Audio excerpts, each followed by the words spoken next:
Walking down this lonely road, damn near almost lost my soul. But now that I'm in control, what they gon' do? Can no evil hold me down? Let no evil hold me down. When your will is on the ground, what you gon' do?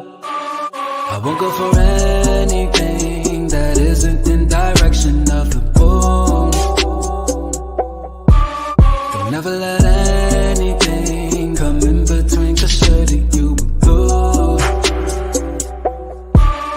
Inhale the atmosphere, brushing fear right off the shoulders. Looking around, couldn't find anyone, feel like the world getting colder. Be I'm motivated, we won't stop until we are over, yeah. And I won't look back, no, won't look back, no. Cause it's only a matter of time, now we in here, dog. Homie said you need to get involved, ain't no looking back, ain't no other way around it, dog. You got everything you need on guard, just honing your faith and your power. Trust we could win, this is ours. No, this is not just a dream, keeping you up early every hour, but it just doesn't make sense. What good is this life if all we do is pretend? Trying to see the light, but darkness wants to creep in. Way up in my mind, wanna push me off the deep end. Wait, slow down, hone it now. If you believe, then you better breathe it. Walking down this lonely road, damn near almost lost my soul. But now that I'm in control, what they gon' do? Can no evil hold me down? Let no evil hold me down. When your will is on the ground, what you gon' do? I won't go for anything that isn't in direction of the boom. Don't never let anything come in between, cause surely you will lose. Introspect, take a sec, watch it step, where you step, when you step, falling free through the sky, feel the breeze, feel the eye, all your fears, let them die, energy never lies. Introspect, take a second, let your world unfold, falling free through the sky. I just wanna feel right, I'm so tired of being lost, all your fears, let them die, wings take flight, energy never lies. there's nothing we cannot handle, light up the dark like a candle, usually they misunderstand you, yeah. Give a damn if they can't relate, all we want is to motivate, take it on, never hesitate, acknowledge it, but then make it clear. We are the ones in control, we are the ones in control, just honing your faith and your power, trust we could win, this is ours, no, this is not just a dream, take on the world and devour.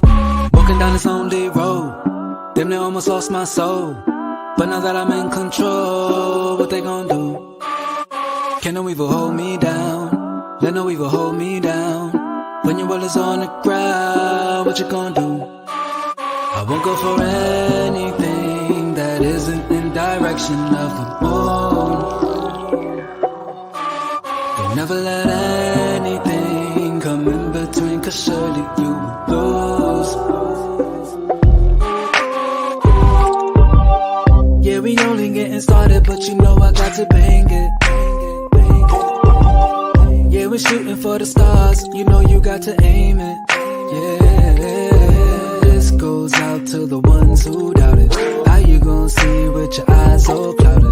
Look to the sky, feed your mind rerouted. Damn, it's been a long, long day. I done came a long, long way. I've been feeling all kind of restless. Getting to it, what can I say? Soaking up game like a lesson. Spirit too strong, that's a blessing. Rather elevate into outer space. You could go insane, lose your way from the stressing. And I ain't really on that. Gotta take it higher, yeah, we're on that. We will never stop, we'll never fall back. This is that, I need more of that. Gotta take it higher like you're on that. Gonna take it higher, yeah, we're on that. Whoa. On the inside, you gotta let it go, let your mind ride. Yeah, we only getting started, but you know I got to bang it. Yeah, we shooting for the stars, you know you got to aim it. Yeah, yeah.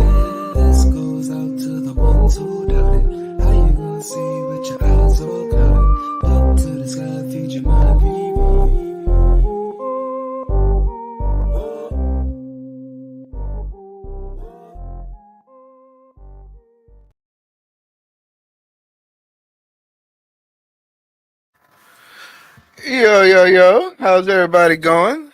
What's going on, CT? How you doing, man? Pretty good, man. Pretty good. All right. So this is the Beware of the Fake Woke show Mhm. with Chaotic Truth, eBlack TV.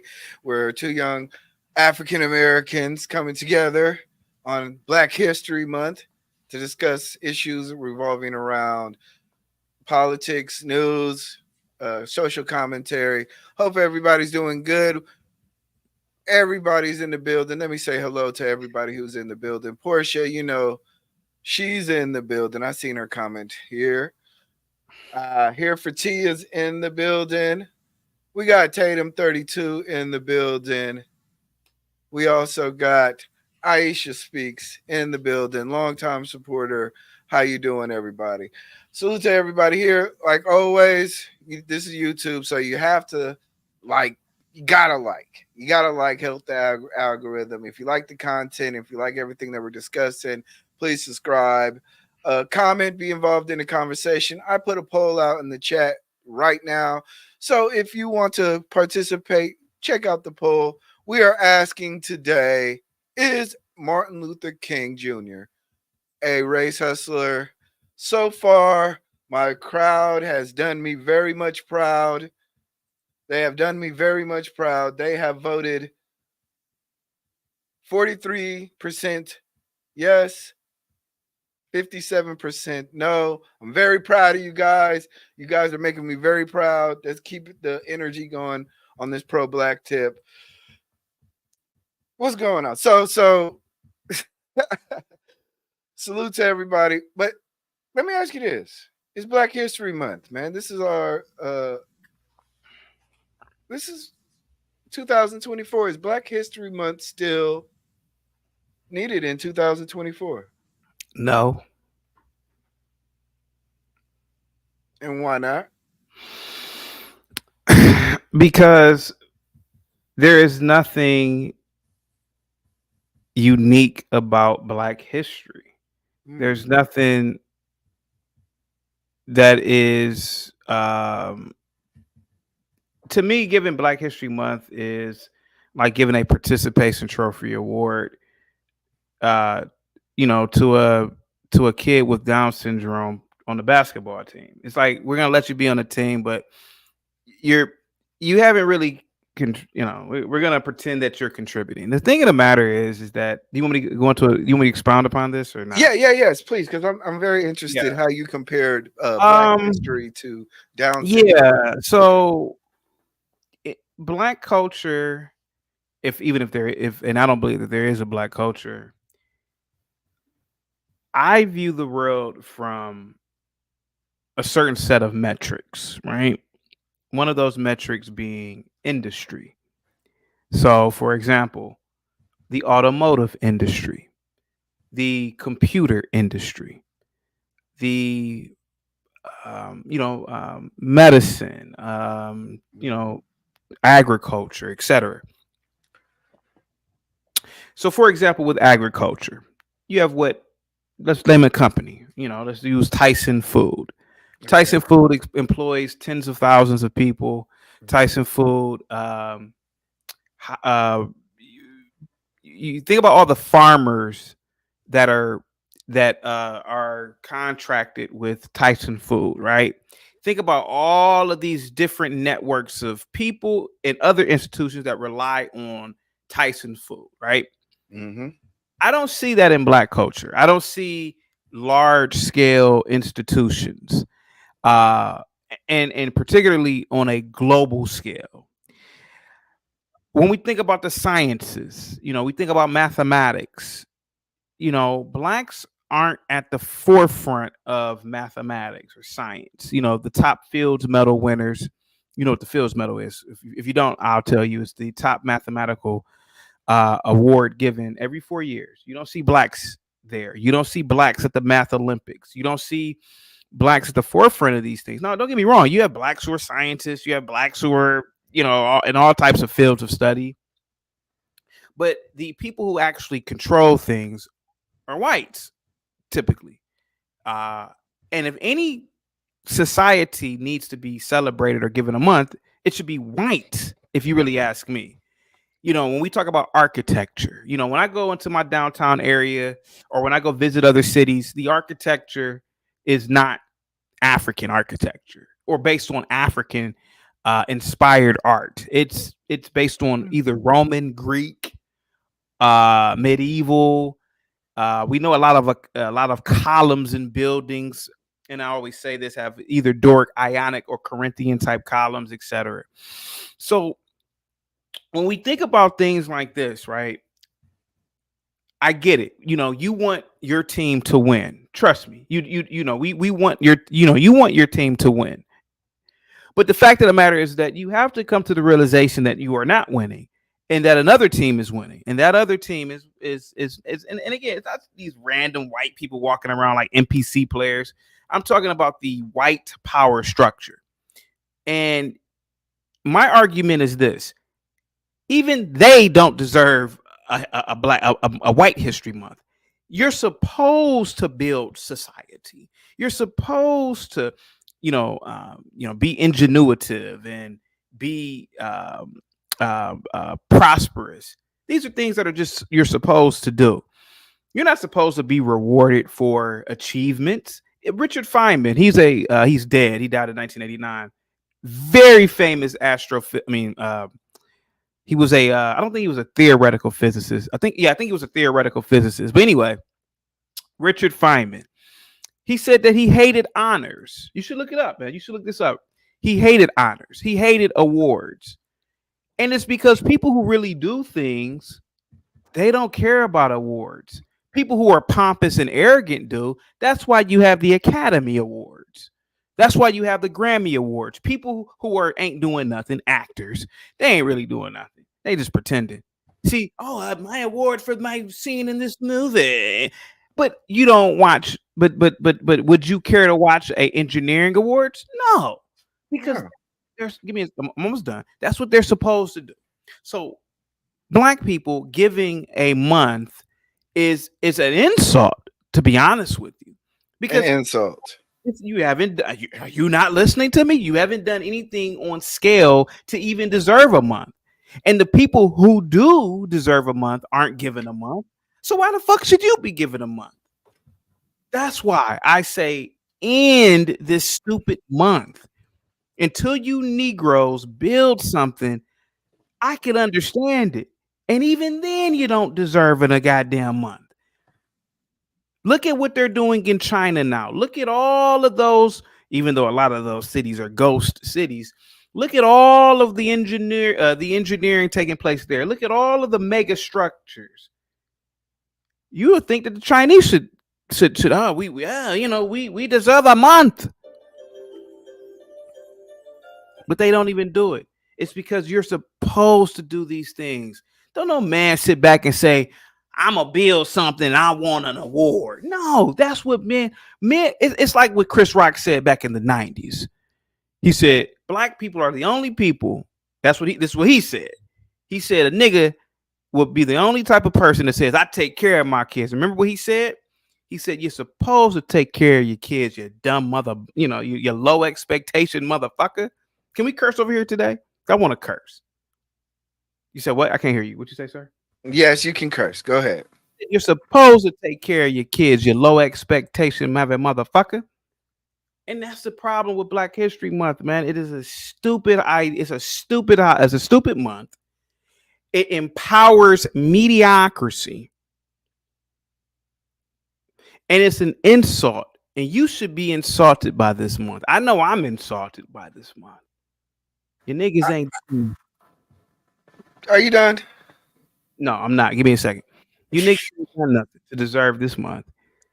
You niggas barely built a 2-story building in Africa without the help of the white man. What did you guys do to deserve a month? Go ahead. I just wanted to point out the fact that there are plenty of African American architectures out here. Look at this fine building here. The Wallace, Augustus Rayfield, fine architects that have built buildings that are still standing throughout. Plenty of colleges, plenty of municipalities. Some people even say the White House was designed by African American. Uh, Plenty of institutions that once again African Americans have had. I think this is exactly the reason why. Because I'm sorry, CT, I just don't think you know. I think you would be very useful to have a re-education of the Negro. And speaking of the brother. speaking Go of, ahead. hold Go on. ahead. Speaking of the re-education of the Negro, that is who actually started Black History Month. Carter G. Woodson. He wrote the one of his infamous books by education, which was the Miseducation of the Negro. Check it out. Read that book. It's an excellent book about education and the value of education to the modern day African American and the goal of education with African American social abilities. But they started this because effectively our history was wiped out. See, the Indians didn't do what they considered record keeping. They passed down their traditions word of mouth to each one another, and the fact that of it is that that was good for them, and that's their good record keeping. But for the African Americans, a lot of us only can trace our records to the shores of South Carolina, to the shores of North Carolina, some Florida, some Louisiana. However, all of the attributes of this great country, through even the racism, we have accomplished great things. And we need to not only recognize the great things, but we need to re educate each other and say, you know what? We had scientists, we have architects, we have policemen, firemen, military men, heroes. Did you know that one of these stealth bombers was actually the by black science mathematics major? Did you know that one of the initial stealth bombers was helped on by a black man? We all know about Katherine Johnson in NASA. We all know about Annie. We know about the plenty of other people that, like I said, I can bring up a lot of the history that we have, and that's the problem. We have to get ourselves out of the mindset that just because we're acknowledging who we are doesn't make it bad. I don't mind having Asian Appreciation Month. Asian people have done so many great things here. I do not mind for us to take out some time and say, hey, recognize some good Asians. I don't mind saying, hey, Irish people have done some things. Maybe we can study how some of them have done. I don't mind saying Mexicans or Latino people or the people from the south of the border deserve some recognition. It's all about recognition because sometimes what we forget is that America tends to whitewash everything. It tends to go through the next generation and say, you know what, we were only slaves. We were not only slaves. And I want to end my statement. I want to end my statement with this by reading what actual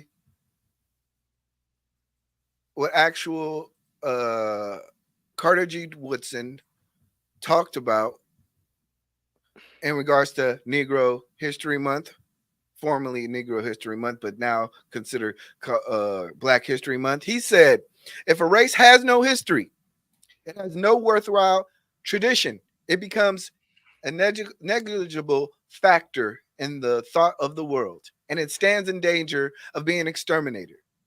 The American Indian left no continuous record. He did not appreciate the value of tradition. And where is he today? The Hebrew keenly appreciated the value of tradition, as it is attested by the Bible itself, in spite of worldwide persecution. Therefore, he is a great factor in our civilization. Sorry, it's true. We cannot ignore our history because we cannot then become part of a greater civilization. I rest my microphone. Yeah, Martin Luther King. You, sir, went on a tangent that had nothing to do with that, with what I said. I said industry. I didn't say that there were no black doctors. I didn't say that there were no black pilots. I said industry. Who dominates industry? Who creates the company that builds the airplanes that people fly on? Who creates the company that extracts the iron ore and they refine it into steel I beams? That's what I was talking about. Yeah, you may get a blackety black iron worker. Respect to my iron workers out there. I don't want to make fun of them, but I'm talking about who owns the means of production. The fact of the matter is, sir, you didn't answer any of my questions. Here goes the thing, sir. You're telling me what I don't know. Sir, Vertner Whitson Tandy. You know who that is? You're on mute. You're on mute again. You're on mute. Educate me. He's the first licensed black architect in New York. Do you know who else he was? He was a member of my fraternity. He was one of my founders. Sir, I know all. I'm very aware of black architects. But here goes the thing: those buildings that had a black architect, like I said originally, what style of building are those? Were they? I literally said, were they African inspired or were they European inspired? Meaning, the design. Did it come from any designs in Africa in ancient times?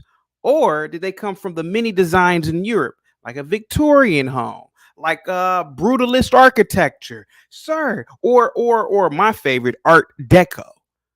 Sir, I saw the buildings. There are no buildings like that in ancient times, sir. Those are, even though it is a black architect, those buildings. Can we put up one of those buildings again real quick? Can we just do that real quick? Just can we do that for me? Can you do that for me? Yes, I got you. I want to prove a point here. I want to prove a point. I just want to prove a point here. And hopefully we can look up the building. Hopefully. Okay. Did John Warren, let's use this one. And mind you, all of these Negroes you showed went to the white man schools. But anyway. No, not all of them. Some of them went to Tuskegee. Okay. Can we, okay. Let's go. No. Hold on for a second. Let's go to this building right here. Let's go to this building. Okay. Now he was the architect of this building, right? Yes. Okay, do me a favor. Can we get the name of this building? This is the building designer, the grandfather became the first architect to the Southeast End. I would have to find it, but it seems like it's okay. What about the building? What about the building underneath, real quick? What about the building underneath the number 5? Okay, so what is this? Okay. What building is this? Let's just do. I want to show you something real quick. Okay, can we go down? Let me look for the. I can do a Google search. Okay, because I just want to prove something real quick. This style of architecture comes from Europe. So even if it was a black architecture, they are still using European inspired structures. Doesn't even matter. Why not? And that just proves my point. What is Wait. You think that are you saying that to be considered black, a man wanting to consider say I wanted to be a car designer, right? I would have to have an African car that looks different from all other cars that ever been created. No. Let's not. We do not need to re-engineer. Let's not do that. Cars. We understand that cars have buildings, sir. Can we? No. We understand that cars have drivetrains. They have engines. They have headlights, rear lights. Some are governmentally have standards that must be applied for safety reasons. Yes, regulations. Yes. So when I design a car and I consider myself a black man, do I need to? Are you saying that I have to put spears on them to be considered? No, black? I was talking about buildings. Okay. I had specifically mentioned architectures, right? I wasn't talking about cars, sir. And you are very correct, sir. Cars should be made on a universal standard for regulation for purposes of safety, sir. You can't put certain things on the car. You got to make it a certain length and width for the road. I get it, sir. There's safety reasons. So yes, sir. If a guy is creating and drafting a car, listen, it comes from his brain. But what I'm talking about is that these architectures, why didn't they use the building styles in Africa? I didn't talk about cars, but that's a good But point. once, I like it. but once again, you can say the same thing about the Japanese buildings. You can say the same thing about the Yes, the Saudi Arabian Japanese buildings. buildings, a lot of the Japanese buildings, believe it or not, were indeed a lot of the modern buildings are inspired by European architecture. And in Yes. fact, some of those I looked up a lot of those buildings. A lot of those buildings, it's not even a lot of skyscrapers to be honest with you, but a lot of those skyscrapers were built by European firms. But once again, the fact of the matter is this: when we talk about contributing to building a country, when we talk about inspiring the lives of the future children, we need to continuously reinforce that there are individuals that look like them. Therefore, I believe truly Black History Month needs to continue on for the unforeseeable future. Okay, that's your opinion, and Okay. we can agree to disagree. I just think that Black History Month is like giving a participation trophy to the kid with Down syndrome and telling him to run the ball. Okay, guys, don't tackle him. Just let him run the ball. Yeah, Wow. of course. Buffalo Mind says, "Wow, when you put it that like that, it's trivial, and the winners of awards should be ashamed and have stuff thrown at them immediately, canceled for showing up and accepting such idiocy."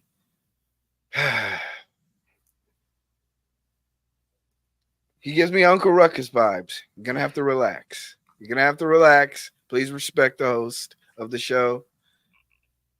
Um, so was the Shaolin Temple, but they rebuilt and become better later. Well, okay, that's what I'm saying. Tawana is in the building.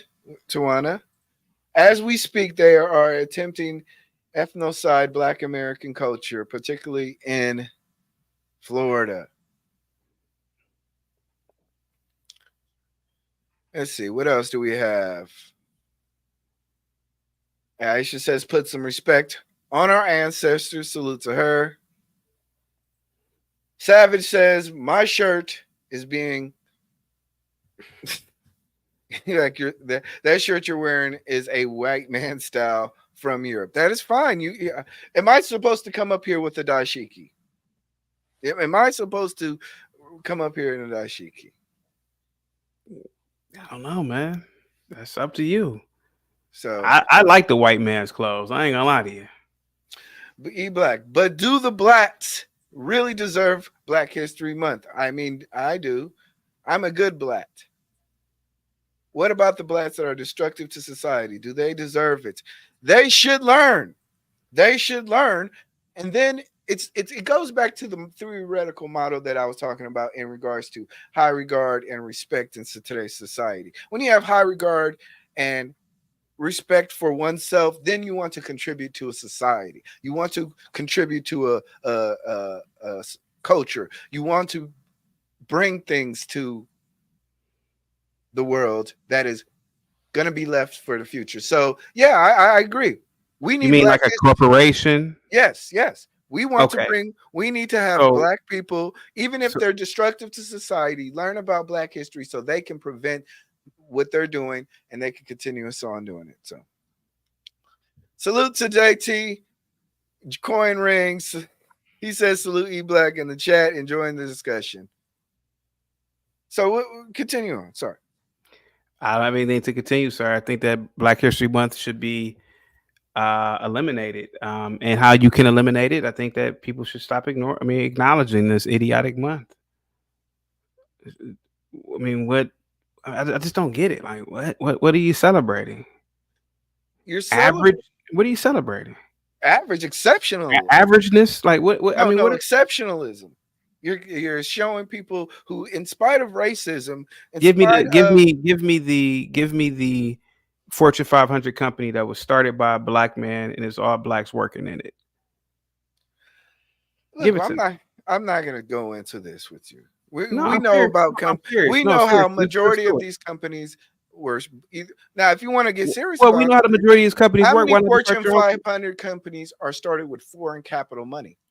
They're not even using American money. They're Why can't going you? What? overseas. They're Why using can't you? Chinese banks. They're using Why Saudi can't you do Arabia. that? Why How can't you much? use? Why can't you use foreign banks?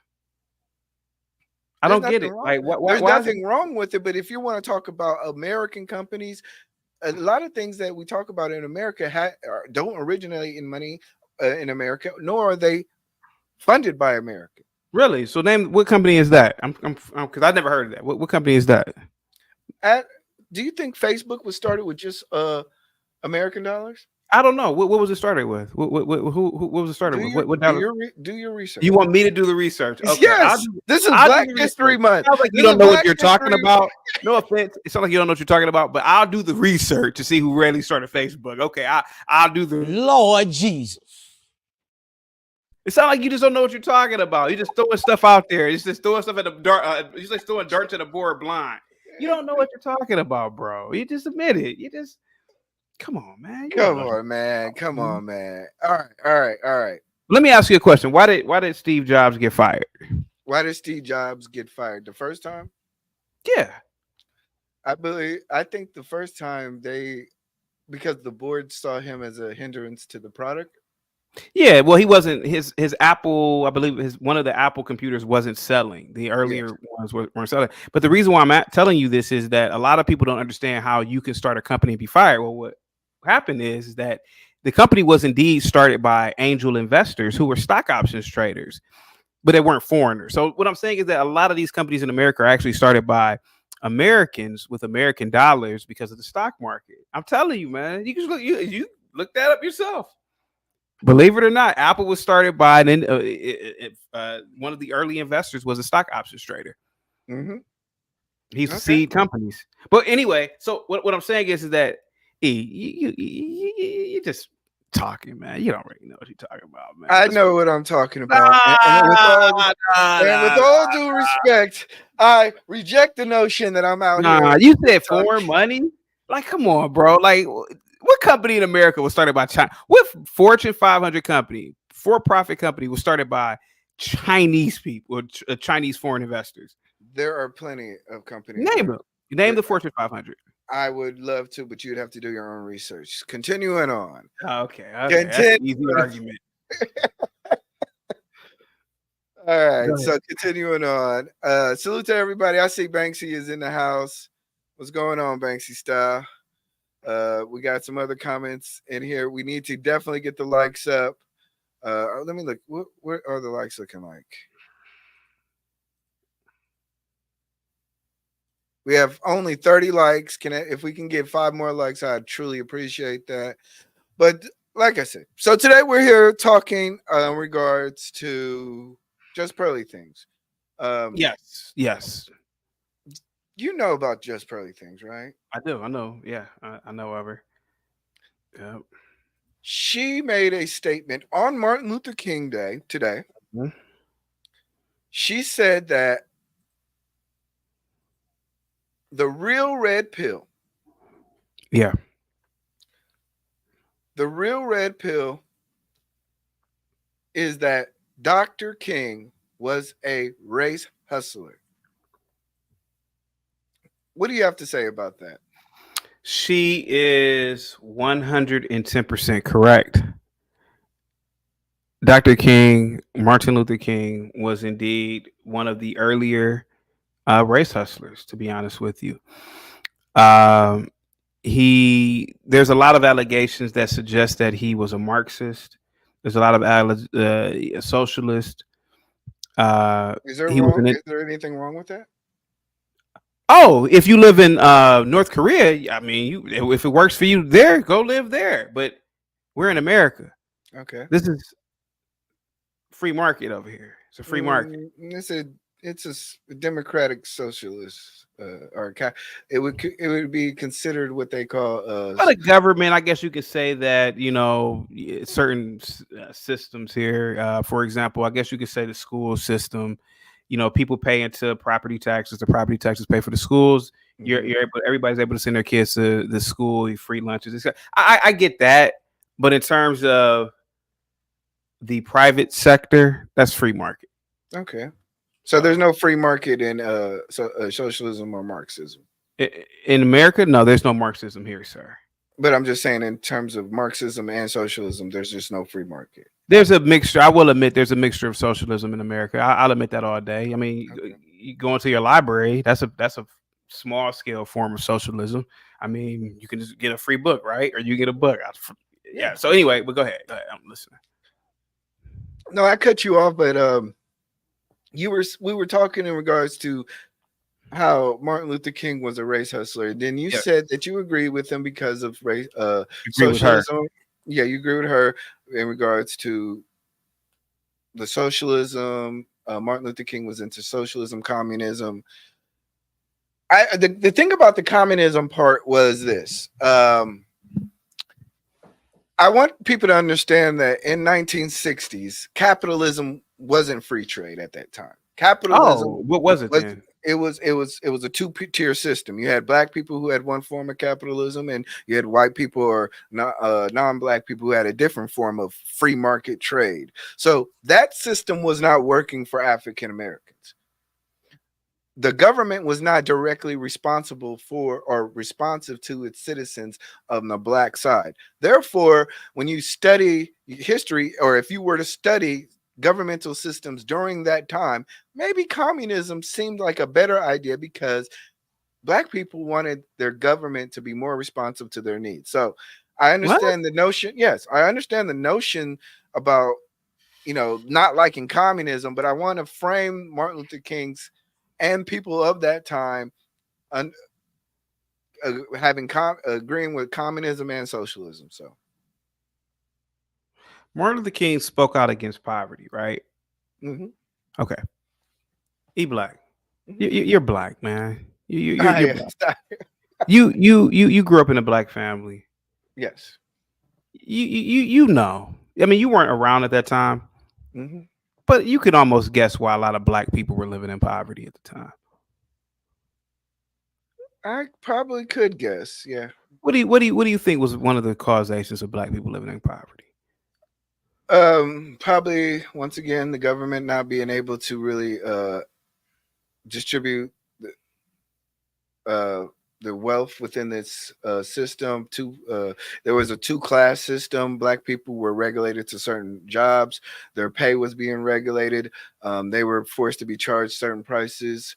Uh, Availability of capital, a lot of different reasons why, especially for Southern blacks, and the differences for Northern blacks also. So, I mean, we can talk all day. We can talk about education. We can say that at a particular time, education wasn't being properly funded by the government. E, you and I both know that black people watch a lot of TV. You and I both know that Mhm. black people buy a lot of Cadillacs. You and I both know that black people spend their money on frivolous things, particularly clothes. Do you think that this is a new phenomenon, that this is something that just came about in the 90s when we were kids? No, blacks were always like this. They were like this in the 60s. They were like that in the 50s. They were like that in the 40s. Even in the 50s, there's a documentary called How to Sell to the Negro. You think that they just made that just because? No, they made that because they understood buying patterns. And the buying patterns of blacks was to buy frivolous items, sir. It was to play what is that thing called? Keeping up with the Joneses. Blacks were black. I'm telling you, blacks were in poverty back then because of buying patterns. Black people back then were in poverty because they didn't pull their money together. Let's be honest. Blacks don't even do it now. Bro, we act like black people changed or something. Niggas were always the same. So when he spoke out against poverty, to me, he was bullshitting. He knew goddamn well why black people were in poverty. But instead of addressing the elephant in the room, he blamed it on the goddamn government. No, it's the same thing now. If you're poor, if you're in poverty in America, it's because either one thing is you're not working Hmm. or you're not pulling your money together. There are like I know families right now, me personally. It's 100 of these niggas in the city. They all working all types of jobs. Get one of them together, or two of them together to come up with a plan for the family to come together and build a business. These niggas scatter like roaches. I've seen this before. But if they want to fight, if they want to keep some drama going, oh, they all there. They want to barbecue, oh, they're there. Could it be that just niggas didn't come together and build anything, man? Could it be that niggas don't really have the brain a lot of times to do some of these things? And that's why, like, looking back at MLK as an older man, I think he was just full of shit. Just like a lot of those people back then were full of shit to me. And I think that he created a racial cataclysm in this country. Why spend your money at the white man's restaurant when you got your own goddamn restaurant? You could. What are you talking about? Why are you? It's like you're wanting to spend your money at the more expensive restaurant when you could just build up your own goddamn restaurant. And we see this today, bro. We see it today, even in the 21st century. We see this today.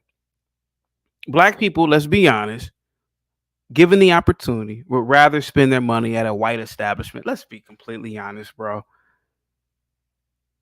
You niggas didn't like each other then, and you don't like each other now. That's what made MLK a race hustler. He knew this, but he was still trying to sell this product of oppression.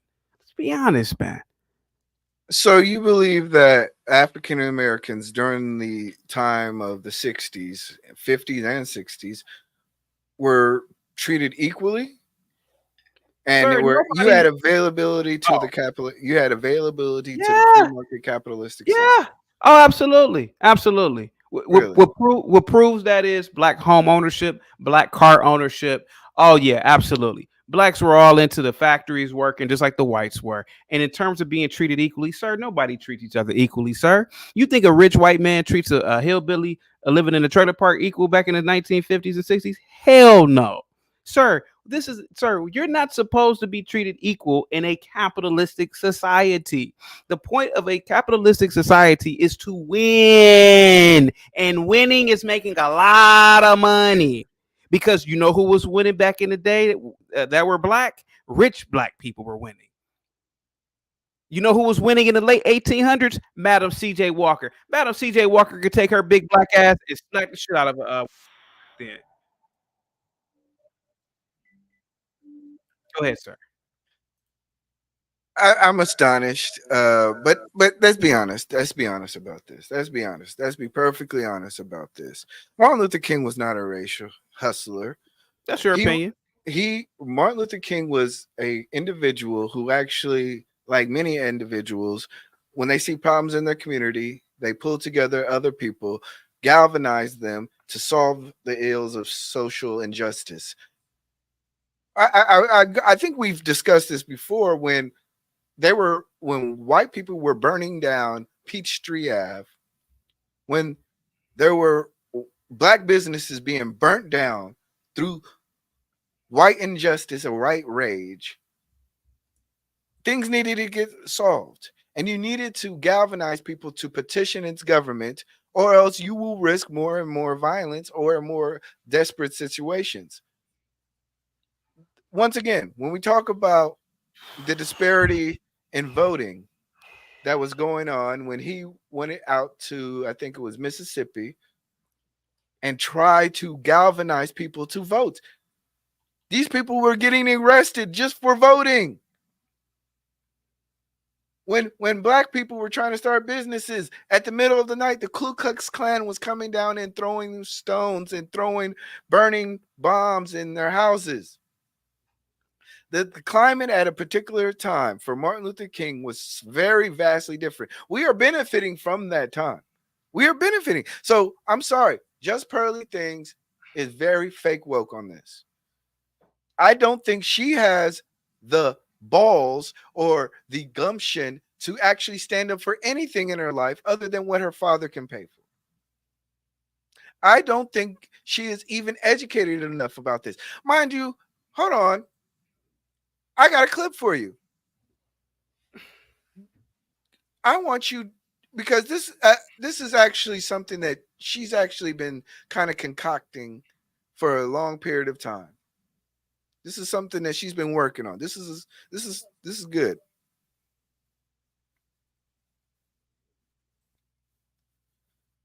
Give me 1 second as I play the video.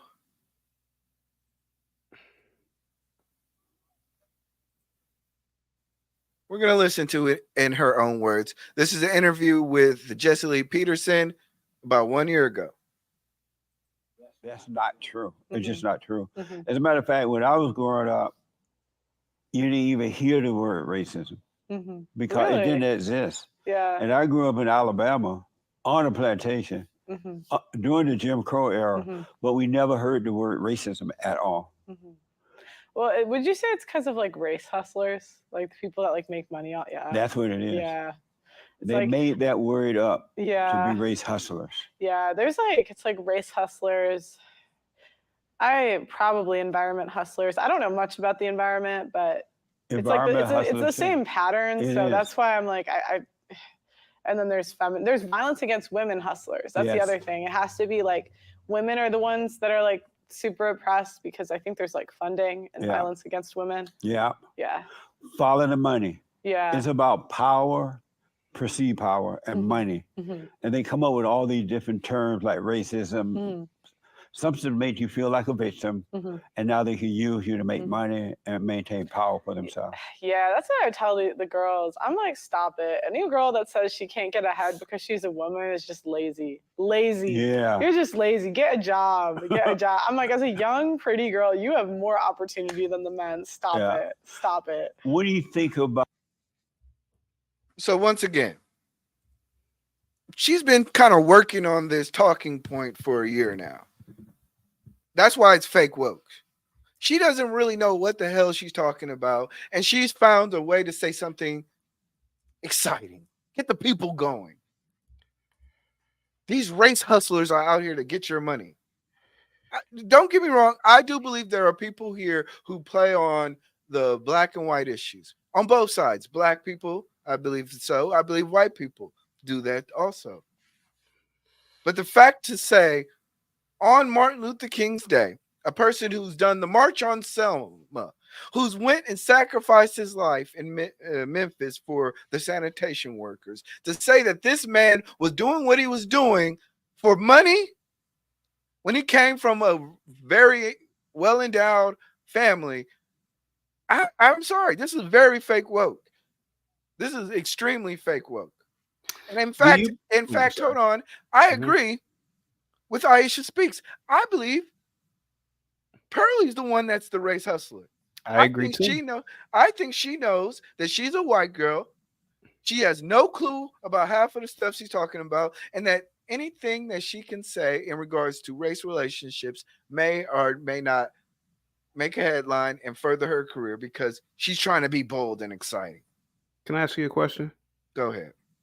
Do you believe that the individuals at J6 believe that they were fighting for an injustice they believe that was being perpetuated on them by the U.S. government? The J6, excuse me? J6, yeah. Do you believe that the J6 individuals, J6? January 6th. January 6th. Yeah. Do you believe that they were fighting for their rights, that they were fighting injustice? I think they were. Personally, I think they were emboldened to show up at a place and for a cause that may or may not reflect their true intent. Okay. But I do believe in their voice to be heard in front of any capital or anywhere. So I believe in their purpose. Okay. So Martin Luther King was no different than anybody else protesting a perceived injustice. And it wasn't unique. It wasn't, I don't know why. Me personally, when I was younger, of course, I was brainwashed to pedestalize MLK. But MLK is no different than any other person who has protested the government for whatever grievance that he or she may have, sir. It wasn't that goddamn unique. And to be honest with you, the support of the sanitation workers has nothing to do with you, sir. It really doesn't. And I think that's offensive that you position yourself as it does. It doesn't. You weren't even born at the time. And what he didn't change the course of history, sir. You keep believing it. A lot of people believe that he orchestrated the March on Washington. He didn't even do that. It was what Bayard Rustin, whatever his game is. He's a homo, by the way. So the fact of the matter is that a lot of our history is not really studied. A lot of our history is, not really dissected. And MLK was a race hustler. Same thing with Jesse Jackson. Same thing with Al Sharpton. Had MLK lived into the 80s and the 90s, we would literally look at him the same way we look at Al Sharpton. Now here come this nigga again. So just like so do you believe that anybody who stands up for black issues is a race hustler? I believe that anybody who begs the white man to treat them nice is a race hustler. Anybody who begs the white man for equality is a race hustler. I believe anybody who doesn't do for themselves is a race hustler. Absolutely. Do you believe that anytime you petition the government, you're asking the white man or begging the white man? So that's a little bit different for me. I will admit King did petition the government in terms of, well, he didn't really petition the government to be completely honest with you, man. I mean, when did he really petition the government? Petitioning the government. When did he actually go ahead? Petitioning the government in the form of protest. But really, when did he do that? I mean, okay, take for instance the sanitation department. Yeah, I'm listening. Issues. That was already a situation on the boots on the ground where these people were already petitioning the government. They were trying to get a fair collective bargaining agreement. They were trying to get better pay for black people. They were trying to get more black people in better positions. They were tired of the unequal equality that was going on in terms of the employment with the city. So what are you talking about? The sanitation workers of Memphis. This is why when he was in Memphis, the black ones were getting paid lower salaries. They were being regulated to certain positions. They were getting very low salaries where they were still receiving government food stamps because they were so poor. They were being treated as if second-class citizen. We're not talking about. Are you sure? We're not. Yes. This is not the same. Can you bring that up real quick? Because I didn't. Maybe. Yeah, I'm looking at something. Yeah, do that for me real quick. Yeah, and I'm being for real too.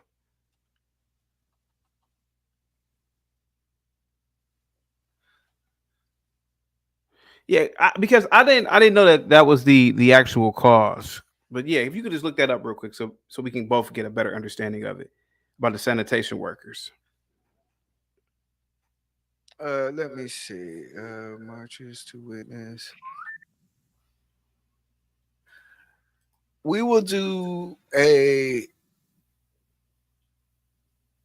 We will. I don't want to go.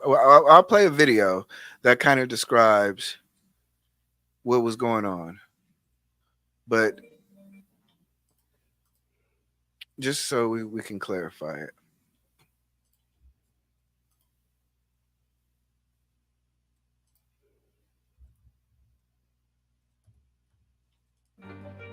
By 1968, the civil rights movement had made history.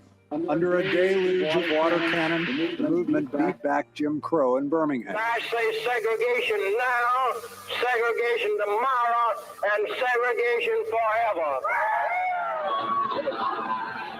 Amid nightsticks, it marched from Selma to Montgomery and got a Voting Rights Act through Congress. Its leader, Martin Luther King Jr., had sparked a nonviolent revolution. I have a dream today. But by 1968, the movement had seemed to fray. Black Panthers in the Nation of Islam had challenged King's message of nonviolence. Communities like Watts and Detroit had erupted in flames of racial acrimony. I must confess that that dream that I had that day has at many points turned into a nightmare. The young people were beginning to challenge him and challenge his whole philosophy. By 1968, the Vietnam War had drawn growing numbers of American protesters, and those protesters included a very vocal Martin Luther King Jr. Stop the bombing! You get a lot of ministers in this country and organizations saying, hold back, don't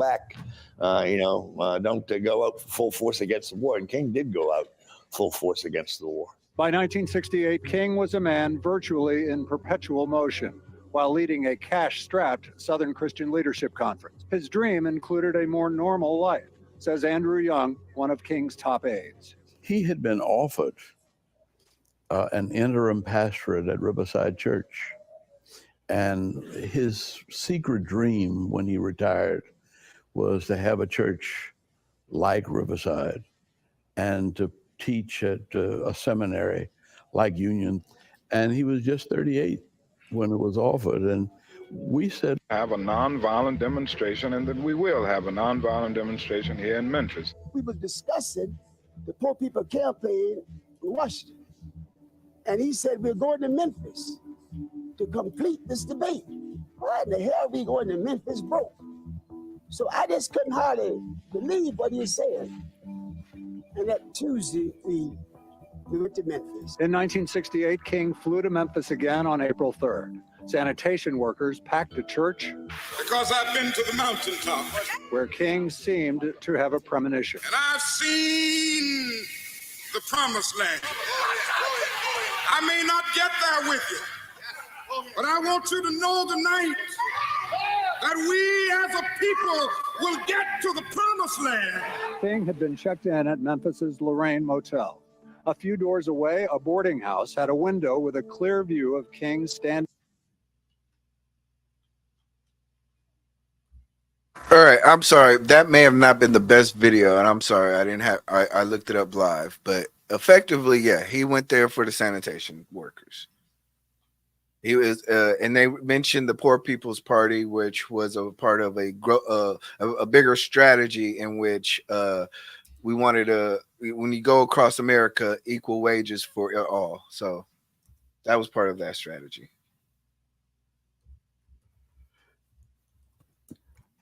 I'm listening, man. So once again, when we talk about Dr. King's message, it was changed, but it changed to equality in terms of pay, and it changed to mobilization of people, just mobilizing people to speak up for injustice and to demand for the government to take care of its people the way that the American dream had always was supposed to be.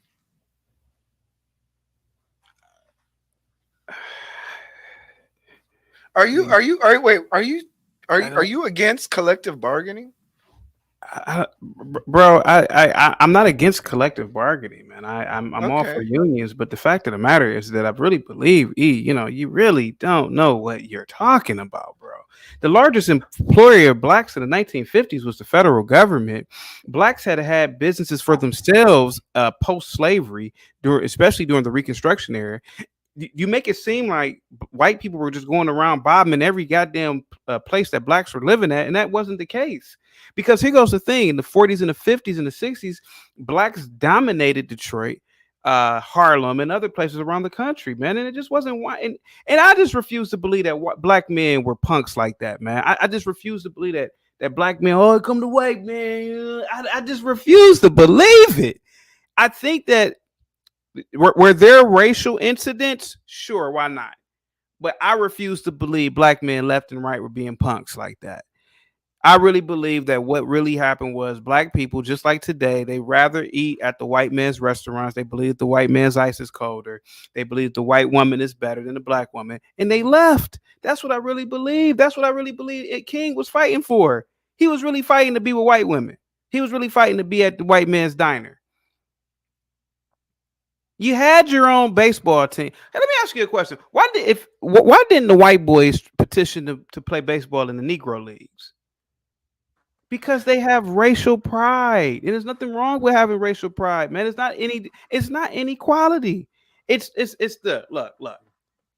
I can't get along with you. You can't get along with me. we're both human beings, but we for some reason we can't eliminate this stupid notion of color, right? Yeah. I'll just start a league, you start a league. But why is it that the black people wanted to be in the white people league?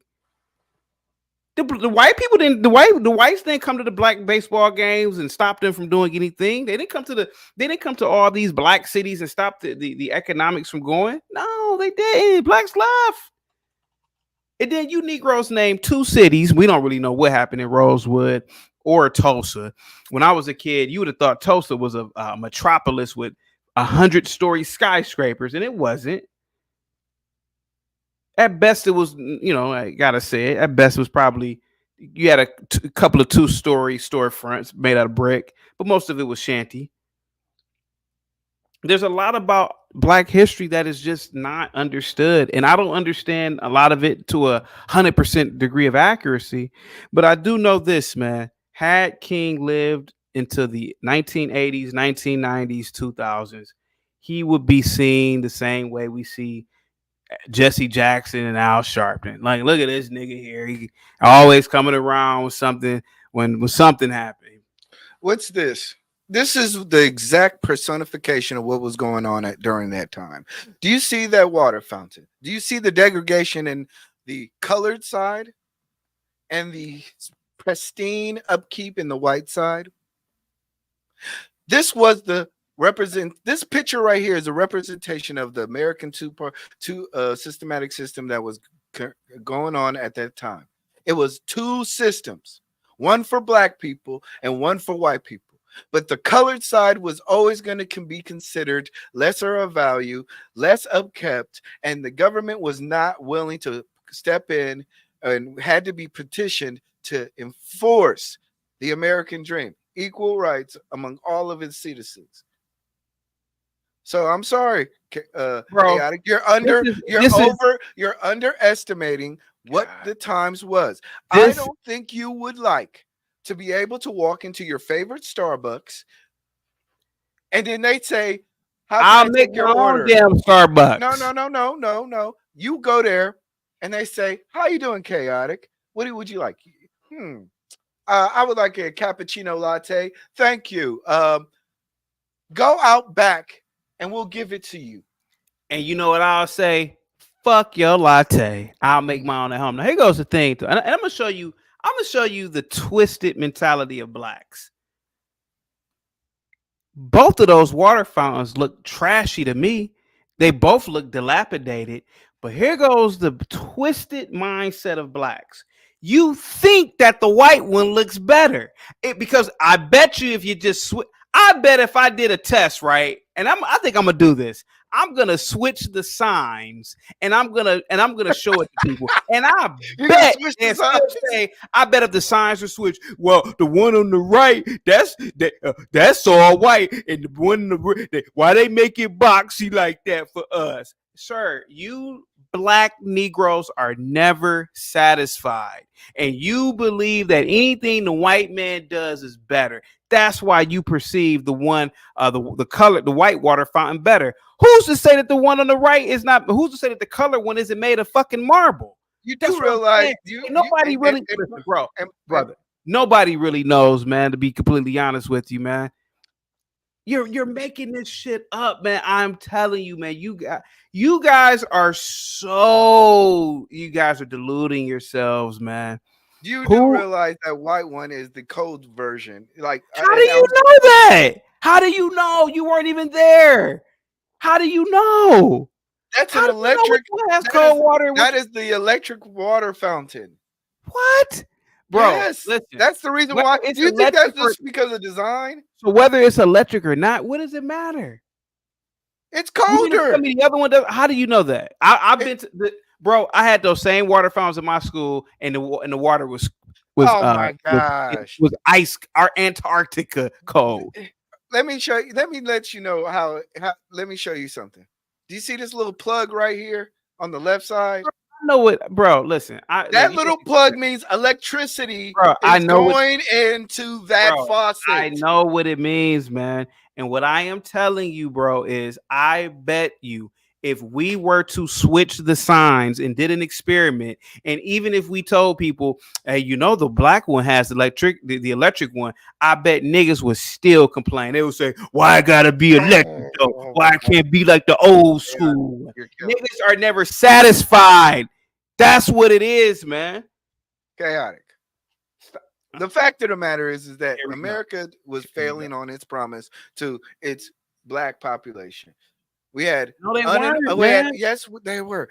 You had rampant unemployment. You had rampant unemployment for black. No, you didn't, sir. Rapid unemployment sir, for black. The federal government was the largest employer of blacks. Look it up. What are you talking about? The federal is probably the largest employer of all people in America. Ford. You had major corporations. You even had major corporations back then, sir, that hired blacks, sir. Black people were in all types of industry back then, sir. They were, oh my God, dude. Blacks were in manufacturing and industry. Blacks were in the service industries, retail, transportation, and construction, man. Stop, man. Like, dude, listen.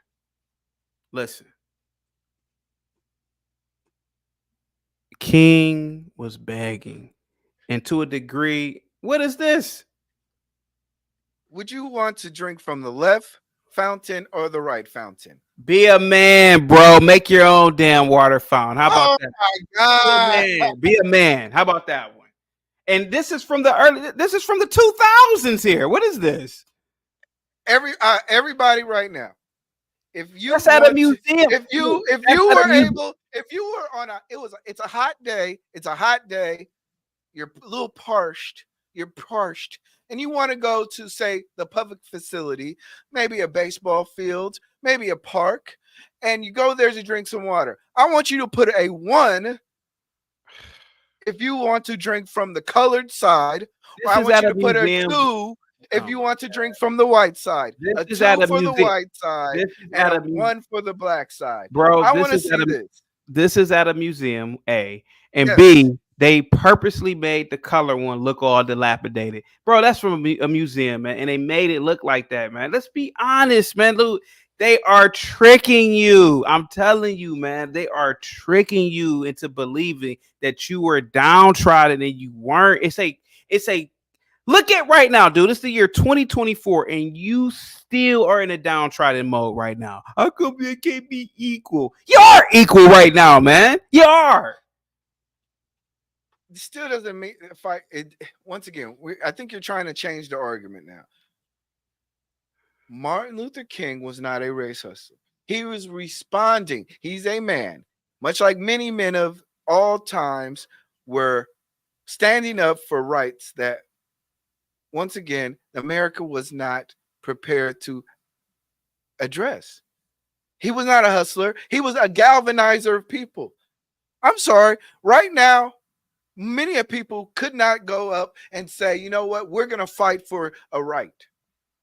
Many of people are scared right now because you're living in the backs or on the backs of people who have stood up, walked the walk, talked the talk, and made the sacrifice.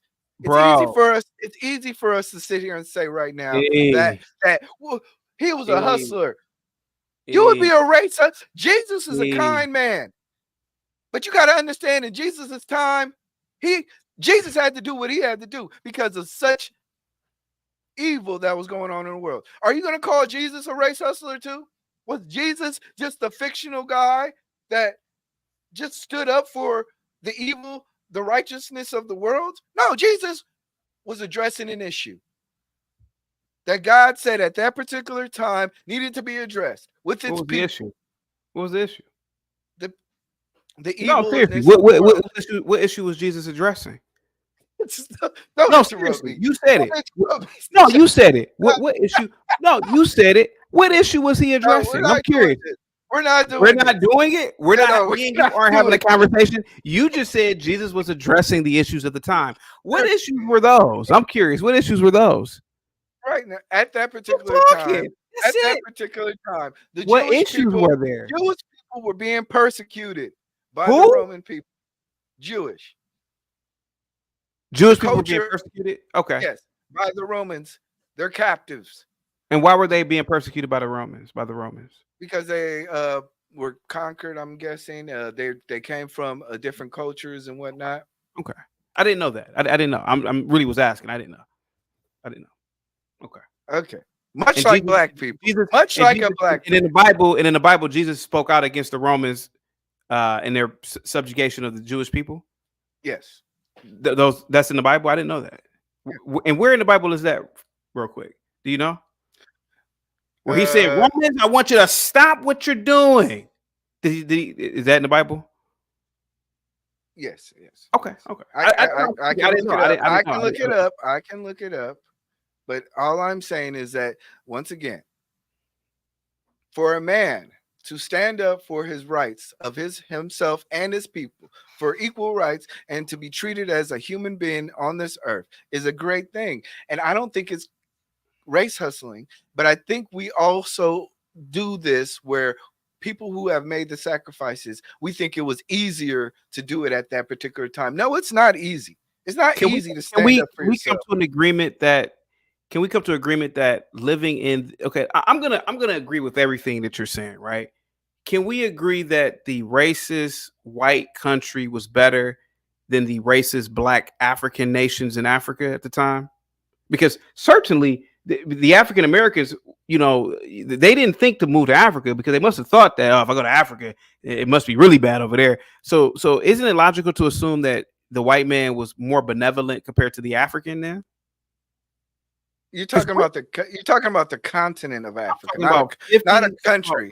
I'm talking about in the 1950s, 1960s. I'm going to go by what I'm going to assume that everything you're saying is true, right? You would have thought, hey, you know what? Maybe we should leave. Maybe we should go to the Black Islands, South America, Africa. Do you think that the African Americans here said, well, the white man probably still is better to be around than the people who look like us over in Africa, right? Hold on, let me clean up my chat just a little bit. Okay, I just want to know I want to know what you think about that. Yeah, and I'm going to address that. Hold on, Aisha. I understand you're having an intense debate and you're having an intense talking point. I'm going to remove that comment, but you know how we do over here. We have respectful dialogue with each other. Okay, so I'm just going to delete the comment, but let's just have respectful dialogue and not address each other in regards to a demeaning manner or directly attacking somebody's race. So I'm just going to put it like that. Once again, if you're comparing African nations, who are they being racist to? What power do they have over any other race that they could be racist to another country? Oh no, I'm sorry. I think you're missing my point. I was saying that in the 50s and the 60s, could it be argued that America was it was more benevolent than any African nation, because the African Americans certainly didn't leave and go over there, or certainly didn't go to South America in droves. So could you argue that the blacks back then still probably said, it's probably still a little better to be in America? What do you think about that? If you understood in regards to history at that particular time, there was a growing how do I say, consciousness in regards to the African continent. The problem with at that particular time, most of the continent of Africa was still under British rule. So the economic system is not based on that ideology that they could go back and still not be under the white man's rule. They can go back, but then what's the difference? You're still under black so the man's British rule. Were still so okay, that's fine. So the British white man was worse than the American white man. Excuse me? So the British white man was worse than the American white man, right? No, I wouldn't say on equal. I wouldn't say that, but I'm just saying that the Africa was still under colonialism at that particular time. So if you're asking me why didn't Africans during that time go to Africa, I'm going to reply, well, maybe they consider both white men rule. So why would any person choose that? And not only that, we're talking Africa. We're talking a continent. America can fit inside of Africa, and there'll still be room to go. Yeah, America could fit inside 3 times. Yeah. So okay. All right. It was just a question. It was just a question. You know, It was just a question. not only that, there was like let's be honest, there was especially during the '70s, there was a black consciousness in regards to returning to Africa. Oh yeah. Yes, Okay. yes. Okay. It's especially when you talk, but and let's not be confused about just Africa. Martin Luther King went to Jamaica. Is No Jamaica shit. not is Jamaica not a black country?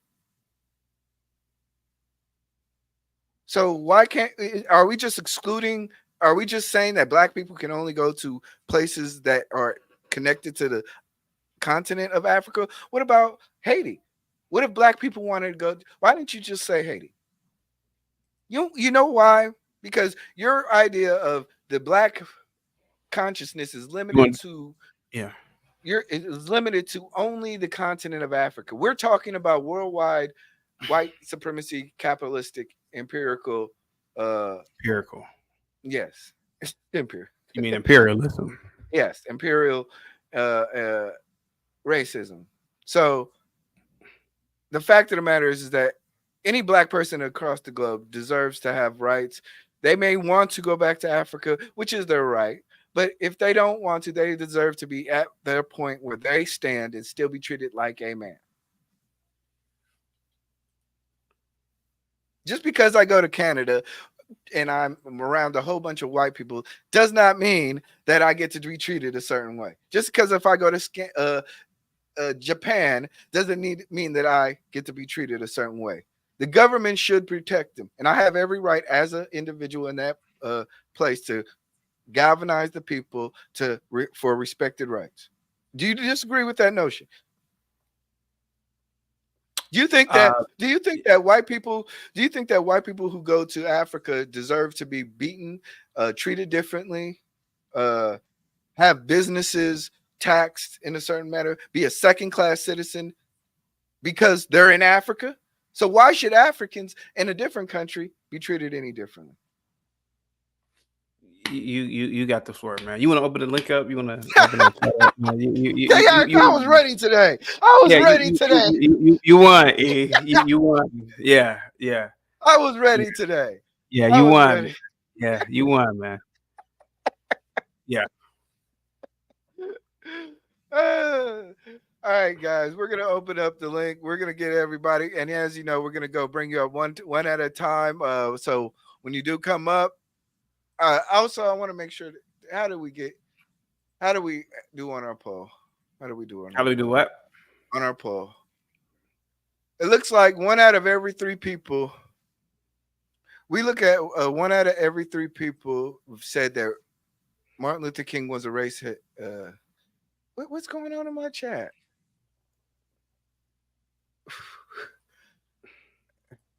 All right, we gotta clean this up in the chat. Y'all know how we do over here, y'all.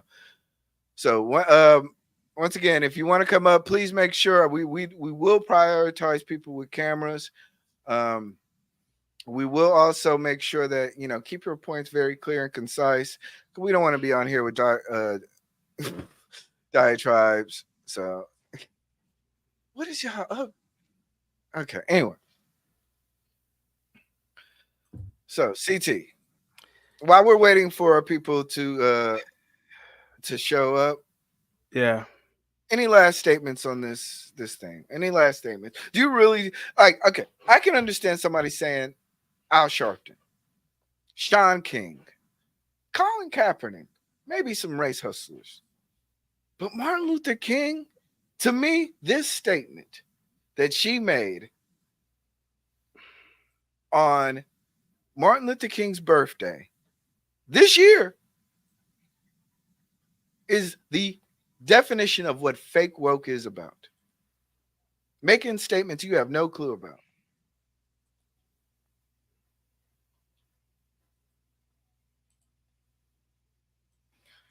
What do you want me to say, man?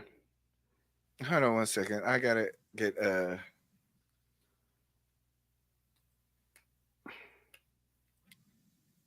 Go ahead. So do you think this statement is fake woke? I mean, what do you mean by fake woke? Do you think it's fake woke? Do you think she's basing this statement on some ignorance that it's just conjuring up shit? No, I think she's 100% correct. Martin Luther King. Yes. I said it earlier. Yes, he's a race hustler. Yes. Had Martin Luther King majored in mathematics, you'd have never heard of him. Had he majored in engineering, you'd have never heard of him. Had he had majored in biology and became a medical doctor, you would have never heard of him. There were plenty of black medical doctors at the time. These people, they major in bullshit in college. They can't get a real job. So what they do is they do that. They particularly preachers, because they know that black people are emotional. They get on the soapbox and they start talking about injustices. Sir, there are no injustices in America. The fact that you are still here proves that there are no injustices here. People leave when there are injustices, sir. People leave, they flee. They do it all the time. That's why people come to America. Chinese people leave China because of injustices in China. Africans come here because of injustices in Africa. White people left parts of Europe back in the 20s, 30s because there were people trying to annihilate them in Europe. So there's no injustices here. There might be little pockets of violence, but there are no injustices here, man. You blacks love America, man. You just want the white man to hold your hand. That's what it really is, man. And I've seen it, man. I've seen it so much in my life. I had a friend, guy I knew from college. He called me one day. He was like, man, I'm at such and such fraternity house. Can you come get me? He's at a white fraternity house that normally has parties on the weekend, but he was there like on a Thursday. I'm like, what is he over there for? I get over there. I walk inside. It's about 10 white kids. I was in college at the time. Like half and half female, female and male. Like 5 dudes, 5 females. They looking at my friend, black dude, like basically like, hey man, get the fuck up out of here. He probably was over there drunk, high. They probably were having like a little engagement. He comes over there, overstaying his welcome. He's like, man, they don't want me here, man. They racist. I'm like, bro, they have every fucking right to get you up out of here. They may not even want you over here. This ain't no party night. They might have been doing something. And one of the white dudes looking at me like, yeah. Bro, you people want to be around white people so bad, man. You want these people to be your friend. I know that was a small example, but I've seen it. I got a whole bunch of other examples. If somebody white says something to you, it's the end of the fucking world. Practice that love amongst your own people. Practice that equality amongst your own people. You want whites to forgive. You want to forgive. I'm sorry. You want to ask for forgiveness. Ask a fellow black. Quit trying to be these people's friend, man. Yeah. It's a sickness. It's disgusting if you ask me what's going on. Build your own rocket ship. Do for self. MLK was a race hustler, bro. He wanted to be around white people. He wanted to be amongst white folks. He wanted to be at their delis and their restaurants. Build your own goddamn elegant restaurant. You had Detroit. You got Memphis. You had Gary, Indiana. You got pockets of Cleveland. You got Buffalo. Black people control all types of cities. Niggas. You kind of got Chicago. Build your own fucking rocket ship. It's shameful that grown men, such as yourself, are asking for equality. You're a man, bro. Men don't behave like that. We're conquerors. He need to be my friend. Fuck him. Fuck that white dude if he don't want to be your friend. Fuck that black dude if he don't want to be your friend. Fuck that Arab if he don't want to be your friend. I see other groups of people, man, they stick amongst themselves even to this day. Even where I live at, Chinatown. Like Chinese people, they have their own little factories. They have their own little distribution centers. They even have their own little trucks and everything. Just driving around with that little language on there. I don't know what they really are doing, but they don't care. They don't care if whites or blacks come to their establishments, they got their own shit. Same thing with the Jews. I get it, man. You love white folks. I get it. I think Don't be in love with them, man. Have some dignity, bro. God, I want to give. I think God it's interesting. I think it's interesting that you self-identified it as white. Yes. Yeah. Without a doubt. But why? Why don't you just? Because white is a mindset. Oh. It's not just about skin color, dude. It's a mindset.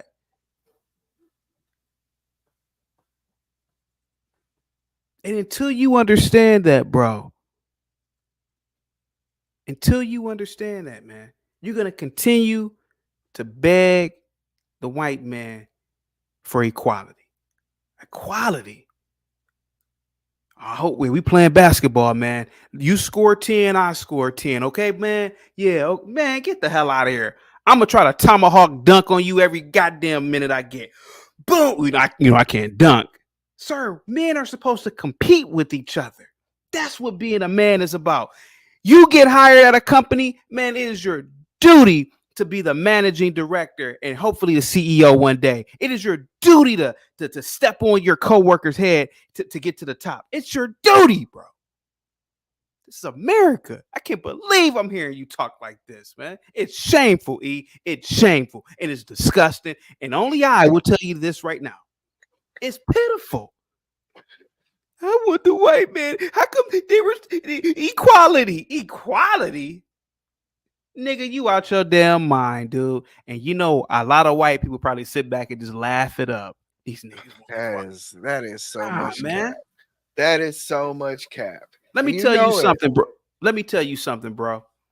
The other day, I went to this nice restaurant. It was like 3 days ago. 3 days ago. The white girl bartender, she didn't smile. She had all these tattoos on her arm.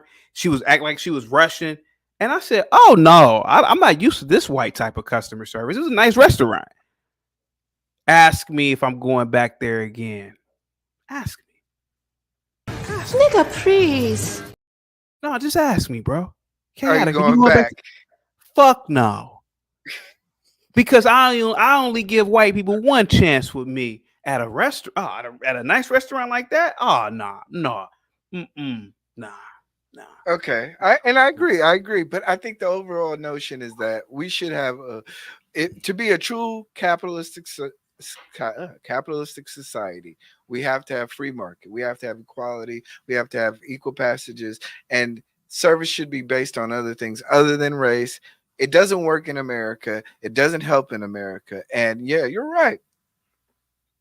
Support black, buy black, educate black. I think we should do all those things. But at the same time, if I want to go down to the local gas station, I shouldn't be having to use the bathroom in the back of the in the grass because of the skin color. I should be treated like a human being, and I should get the equal services that was provided to every other individual. What gas stations are you going to? Every gas station I go to has nice, cozy bathroom. If they only have a white only bathroom, you got to go in the yard. What the hell are you talking about, bro? How do you know these things going on? How do you know that? How do you know that was going on back in the day, man? How do you know that? Okay. Anyway. You've been telling me all the gas stations in the nation back in the 30s and the 40s. You got to go out back, nigga. Come on, man. E, do you honestly believe that shit was going? E, you gotta get over it, bro. What's going on, Savage? You know where they don't have colored restrooms at back in the 30s, 40s, and 50s? In Africa. What? In Africa. Like Nigeria, Liberia. It was all black. Jamaica, it was all black, man. It's all black. You be trolling. Bro, I wish I was trolling. This is sickening. Okay. This is sick. You're a grown damn man, dude. You want the white man to like you? Please like me, white man. Please. Man, fuck your bathroom, man. Fuck your diner, nigga. That's what I would have said. I don't know. I think you out of your fucking mind. Hold on. Let's be respectful to our guests. You see, You see, E, real quick. See, I know this is just a movie, but you would have protested that big fight, fat white woman in life. Well, why they gotta be nigger pies? Why can't they just be equal pies? Come on, bro. The lady just said these some nigga. What did she say? These some white only pies. Go 30 miles down the street. But you want to sit there and argue with her about, but we're supposed to be equal. No, take your black ass down the street and go to the black one and get you your own goddamn pies. That's what I would have said. I'll say, oh yeah, that's totally fine with me. I don't give a fuck. Fuck your pies and fuck your diner. Understood. She said, hell no, we don't make no nigga pies. Go ahead. You got the floor. Go ahead. I'm just astonished. I'm so astonished. Nigger pies.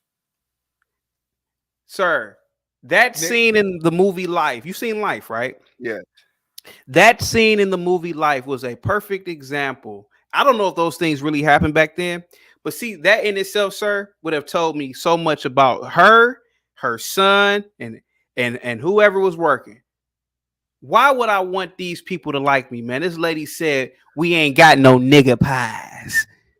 These white only pies. I'm like, all right, fuck you. Fuck your pie.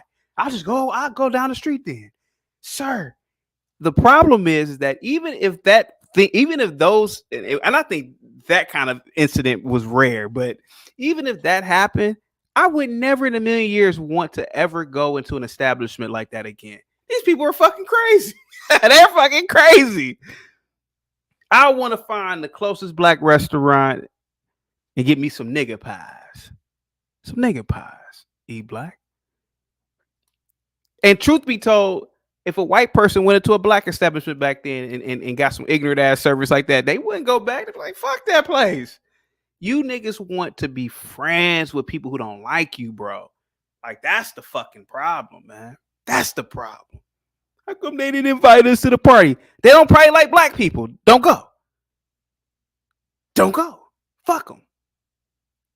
Just like a lot of Asians, when they're together, they don't want any other groups of people around them.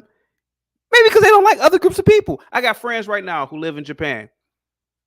My friend Curtis, he actually was in my chat a couple of months ago. I've known him since I was a kid, and I ain't talked to him in a long time.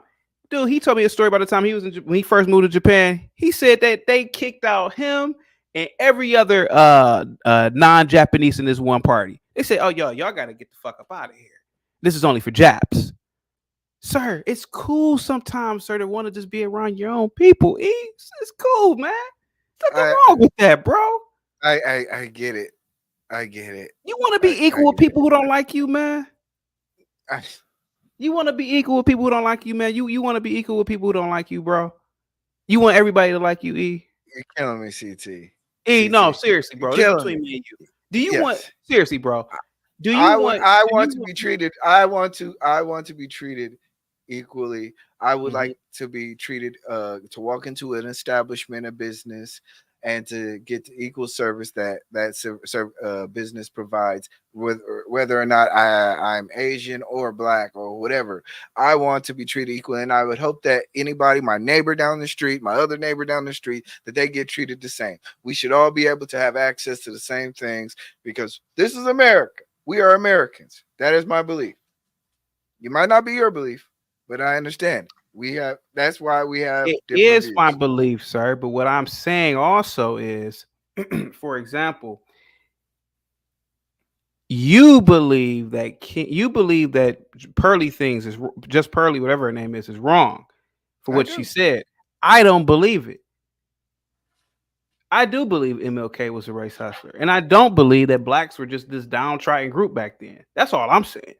And I also believe, sir, if somebody treats you wrong in a business that's a privately owned business, I'm not going back. I got into an incident one time in Little Italy. I don't know whether it was about race or not. Ask me when's the last time I've been back to this one restaurant in Little Italy, E. Ask me. Just ask me. Ask me. Ask me. Just go ahead, sir. Ask me. Ask me. Go on. Just ask me. CT, when's the last time you went to this restaurant in Little Italy? When was the last time?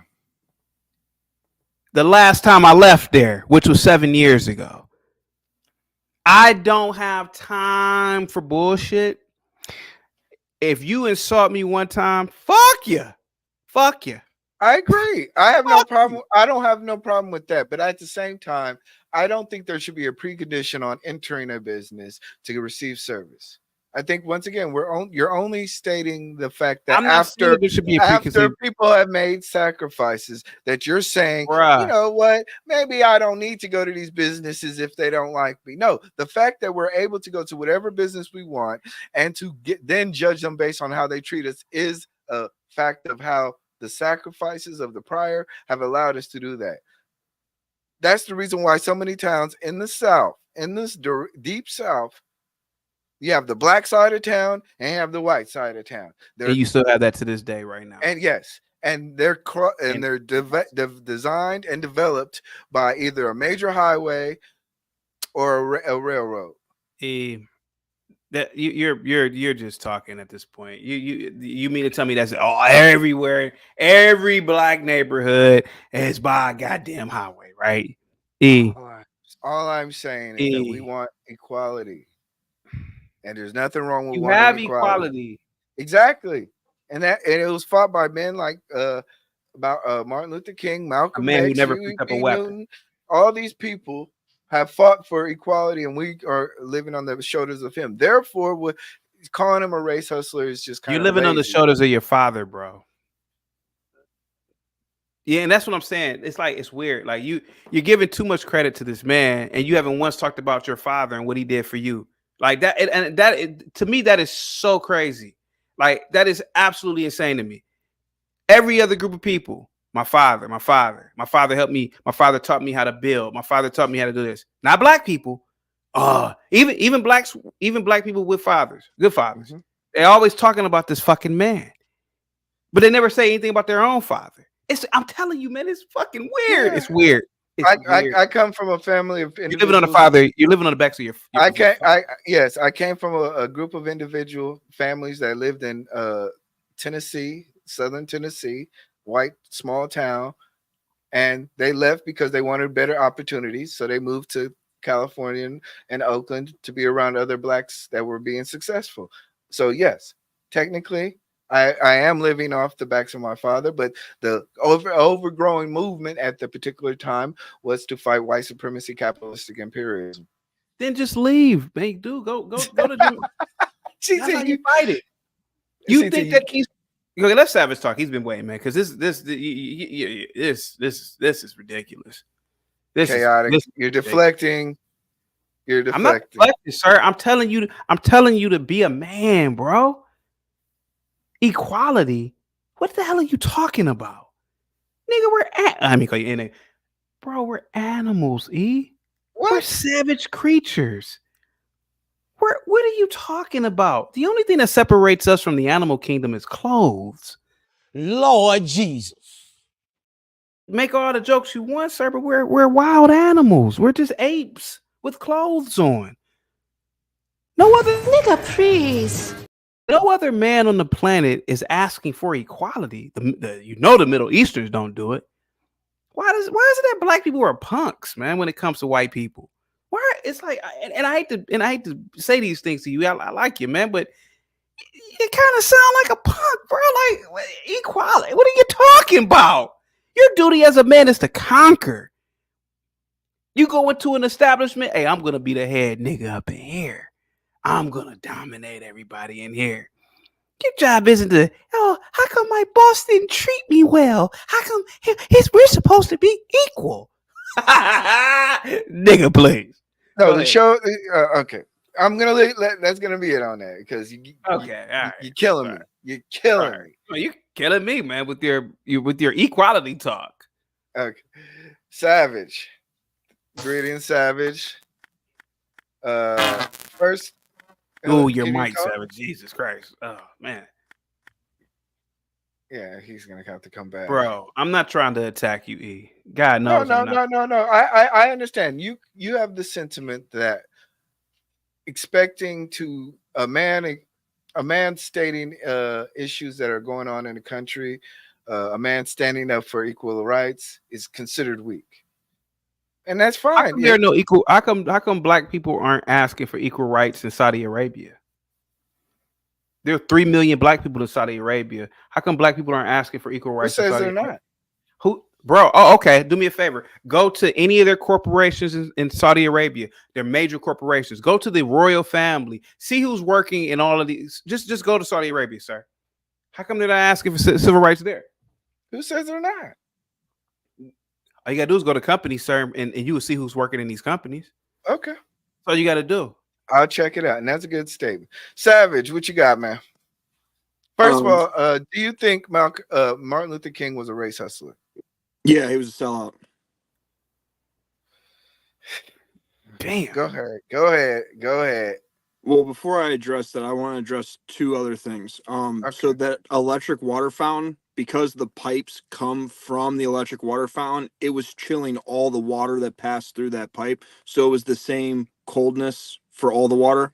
The second thing, you said that Jesus came to address the Romans, but that's not what he came to do. He came to address the Jews of the time because they weren't following his father's rules.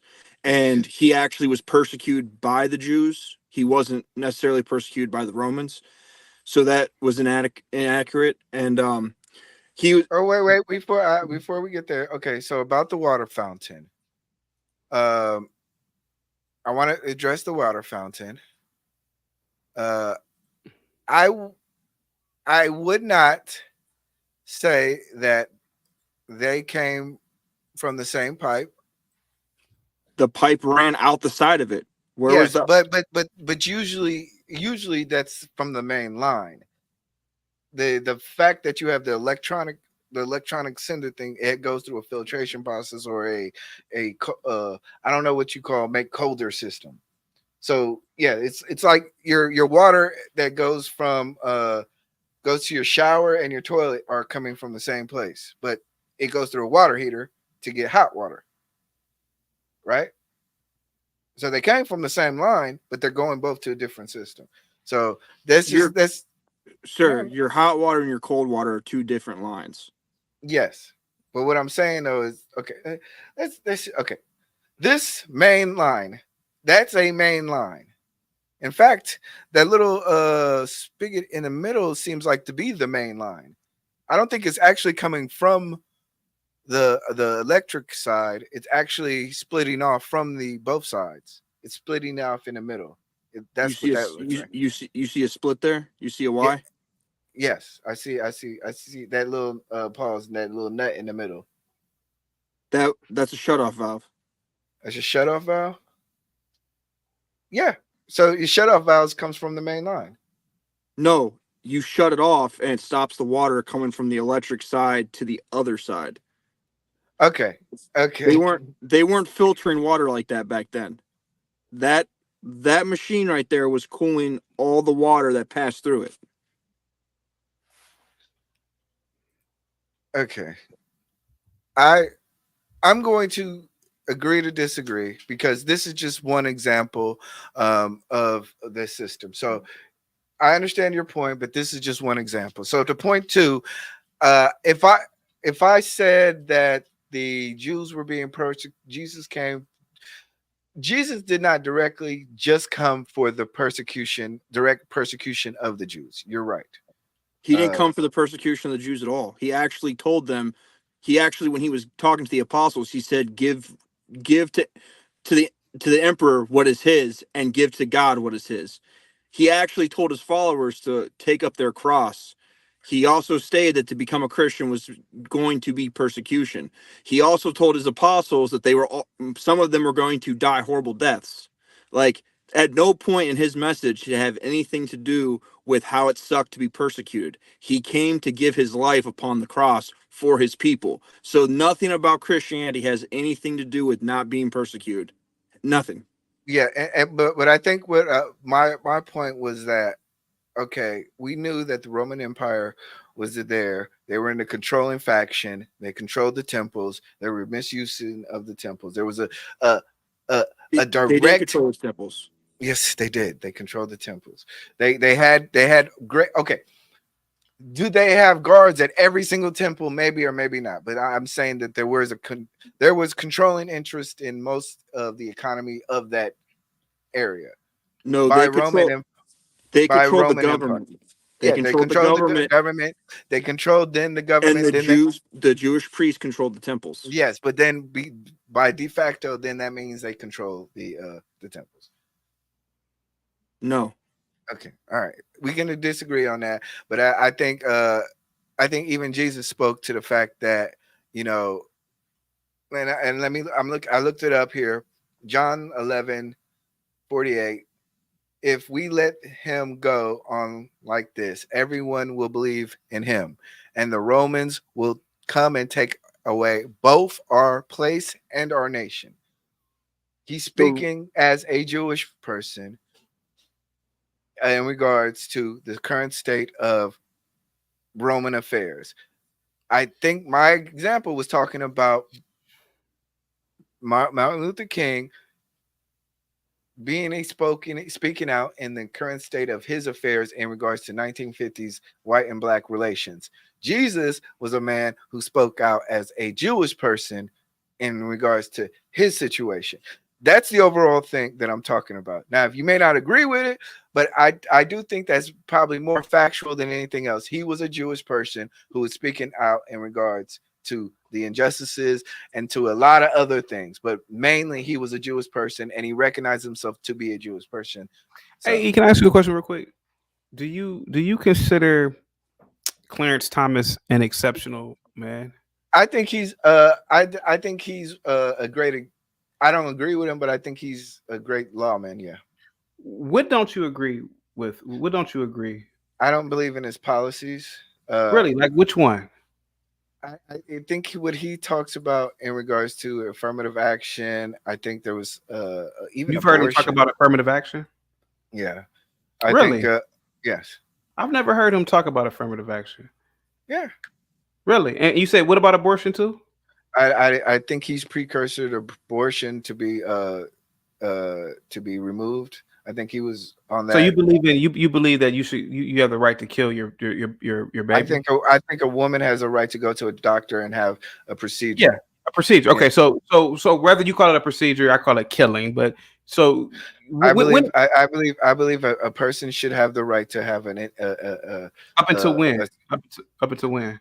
Up until whatever society deems is too long or so too what if short. Society deemed it 7 months? If that's what society deemed it, then that's what I think it's still between the mother and her body. So what if society said it was banned? If society said it was banned, then I guess we have to figure out another country to go to then. So you believe? So when do you consider a human being then?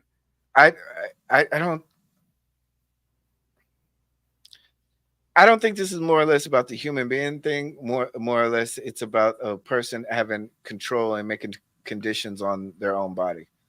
I believe. CT, if you want to get your ears pierced, I think you should be able to. CT, if you want to go and have my choice.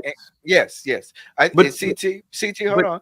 I believe that you should be able to go to a doctor, and if you want to get a vasectomy, I think the baby I believe that you have. The sperm isn't the sperm isn't a human being, though. I'm just saying. I believe this is the principle. This is my principle on abortion. You're talking about life. You're talking about life. I'm not talking about that. That's not where my principles lie. Clarence Thomas, who is against abortion, basically is saying it's wrong to kill babies, and you're saying you are against Clarence Thomas because he believes that you should not kill a baby. I'm against the fact. I'm against the fact that he believes that it should not. Okay. You also are aware that he voted in dissent a few weeks ago to keep the goddamn wire there, but the three stupid Democratic judges and Chief Roberts, who's a Republican or conservative, you know, they voted for the Border Patrol officers to cut the damn wire, right? So Clarence Thomas wants to secure the border, but you are against Clarence Thomas. He's actually protecting the country, but you see. Let me ask you this: who set up the wire? I don't know who set the wire. I think the wire was set up. Was it a federal federal agent? No, it was government. It was the I don't know who Texas set it state up. It could government. have been the Okay, state so of. the tech, It could have been the state of Texas set it up. so the state of Texas is not in charge of country affairs. They cannot make these things. They cannot do that. They can protect their border from invasion. It's They in the cannot Constitution. do that without federal approval. That's not true. Yes, that's true. Okay. That is what is in the Constitution. Forget all the legalities behind that. Clarence Thomas voted in dissent. That means that he wanted to protect the federal government. That means he wanted to protect the border. And you're telling me that, oh, you don't like Clarence Thomas's policies, but he wants to protect the country. He wants to protect unborn children, but you don't have the same reverence for him, but you have all this reverence for MLK. This is what I'm talking about. I don't believe. No. I don't believe the state of Montana has the right to set up machine guns at the border of Canada without federal approval. Doing that. So they do not. That is not their role in the police and the government. So yes, I do not believe that. So eBlack. So if Canada invaded one of the northern states on its border, that state doesn't have the right to defend itself. Excuse me. So let's say Maine, you had Canada with guns and army come across the border and start killing people in Maine. You're telling me that the people of Maine and the government can't protect the people from invasion? No. They have to wait for the federal government to send troops. No, I've said that the Texas government or the Montana government cannot set up and police its border without the style and the approval of the federal government. You're talking about invasion. Yes, of course. Montana can set up its own militia for the protection and the peace and dignity of itself. However, they cannot create an enforcement policy without the direct respect to the federal government. They cannot be going like there's a reason why on certain interstates there's certain police that can do certain things, because that's the role of government. That's just my opinion. I got a question for you. So you said you're from California? Yes. Okay, so can you explain to me why weed's been legal in California since the 90s, but it's federally illegal? Because essentially it hasn't been brought to a vote. So that's really it. So the state can go against the federal government on weed, and they can be a sanctuary state for illegals, but Texas can't guard its border from people crossing it. Good point. Very good point. You're telling me that California can allow you to smoke weed in public? I would say for 20 years. I would say but this. Texas can't prevent people from crossing its border. I would say this: the free crossing of people is still really very much covered underneath the Constitution. So I think that's a little bit different. Let me give you an example. Let me give you an example.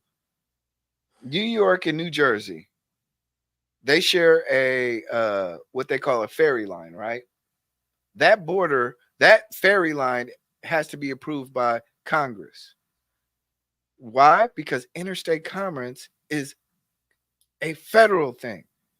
So once again, there are certain things that go on that, once again, in regards to the carrying of people and the interstate commerce, that I believe states do not have the right to do. And if they do it arbitrarily without approval, I believe it's every right as a federal system that we have for the government to say, nah, that ain't gonna work. So do you know that the reason the federal government has jurisdiction from state to state was because the federal government was supposed to get into qualms when it comes down to problems between states? The federal government is kind of, well, I don't want to say federal government sets guidelines. Okay. So back to MLK being a sellout. Mm-hmm. No, I'm sorry. There was somebody who was backstage, and I'm sorry. But yeah, go ahead. So MLK is a sellout because MLK was a Marxist that was lying to people. Do you know anything about MLK being stabbed in the neck in the early 60s? Yes, he was stabbed, I think twice, right? Why'd that woman stab him in the neck? What'd she say?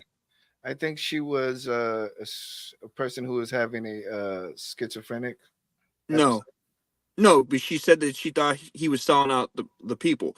You do realize that the civil rights movement was funded by people with small hats. It was started by small hats. It also, I wouldn't say the civil rights movement was by small hats. I think black people started the civil rights movement because of the treatment.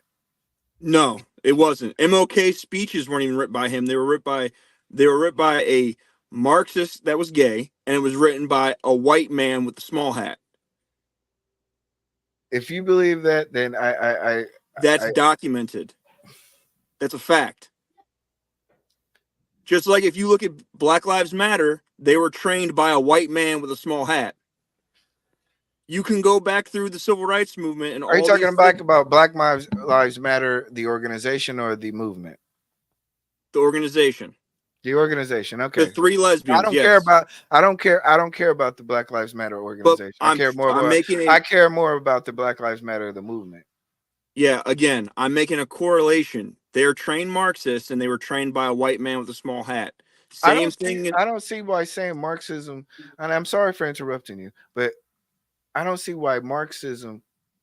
Like you're saying Marxism to a person that understands what Karl Marx is and who he was and what his ideas.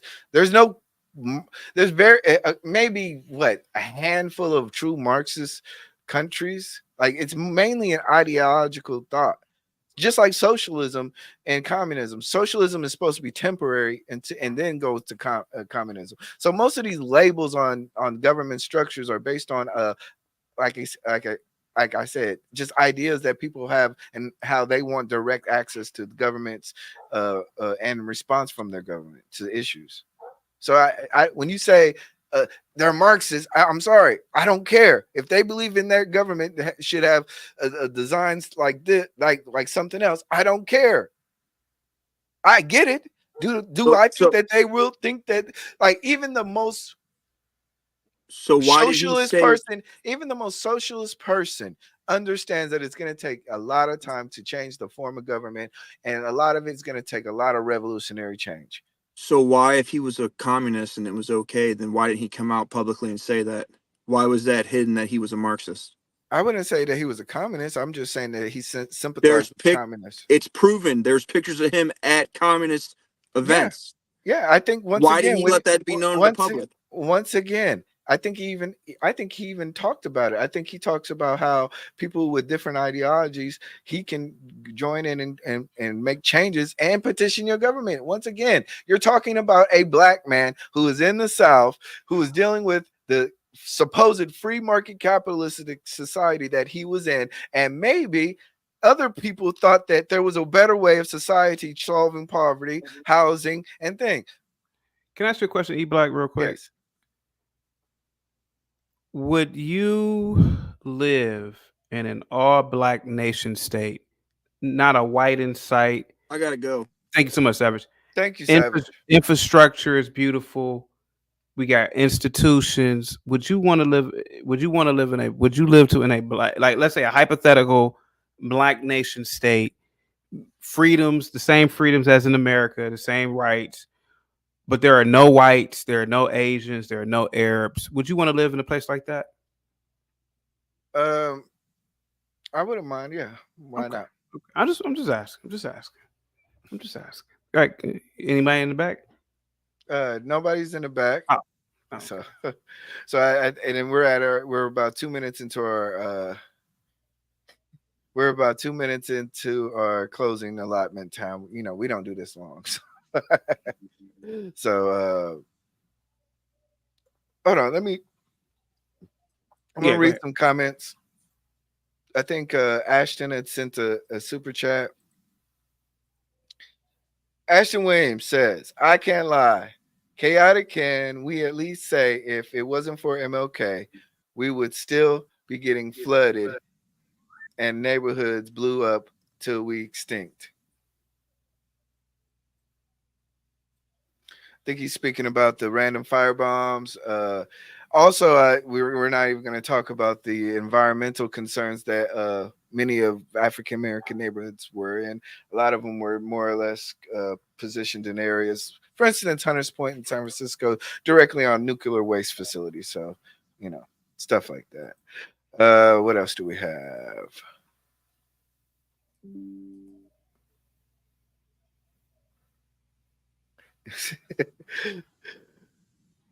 Point out the water lane, Savage. That's a drain pipe, sir. So I think we have one.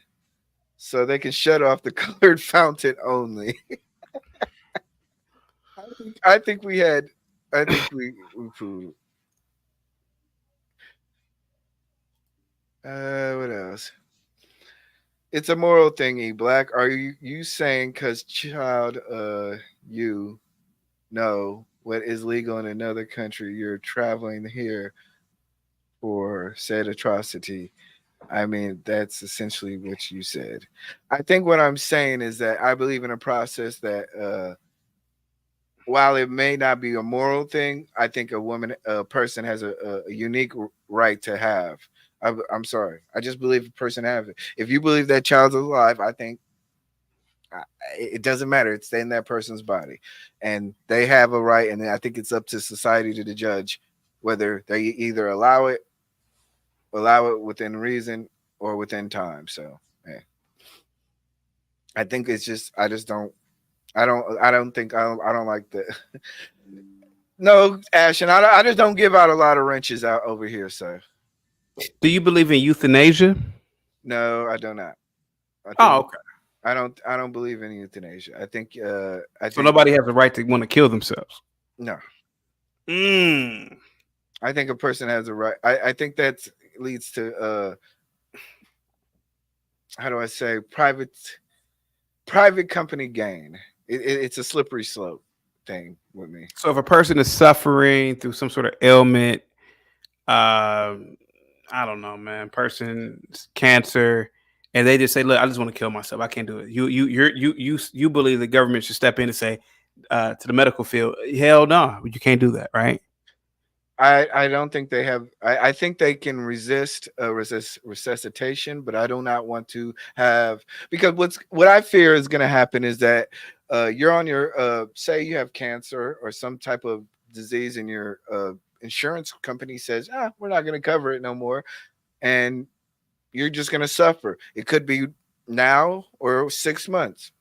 Do you want to kill yourself? Yeah, I want to, and then the next day.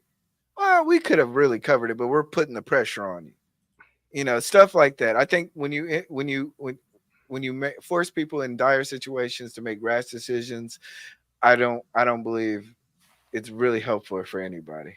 When should a kid get a tattoo? A kid should get a tattoo whenever his parent allows him to. What if they're 12? And then, well, if he's 12, shit. That's his parental right. Oh, okay. Shit. Do you think Ashanti tribe should have facial tattoos? The do you who? think the Ashanti tribes in Ghana? Do you think they should have their face the way they are? Do you think the Ashanti tribe? Yeah. I never heard of the Ashanti tribe, but you've never heard of the Ashanti. I think you're speaking about the full. Oh my god, it begins with an F. Let me ask you this: Should if a kid says, "Mom, Dad, I think I'm a girl. I want my penis chopped off," you think a kid should have gender reaffirming surgery? Hold on, because Ashanti. Yeah, the Ashanti. Yeah, I'm familiar with the Ashanti. Yes, but I don't think they have face tattoos. But all right, I'll listen to you, man. Hold on.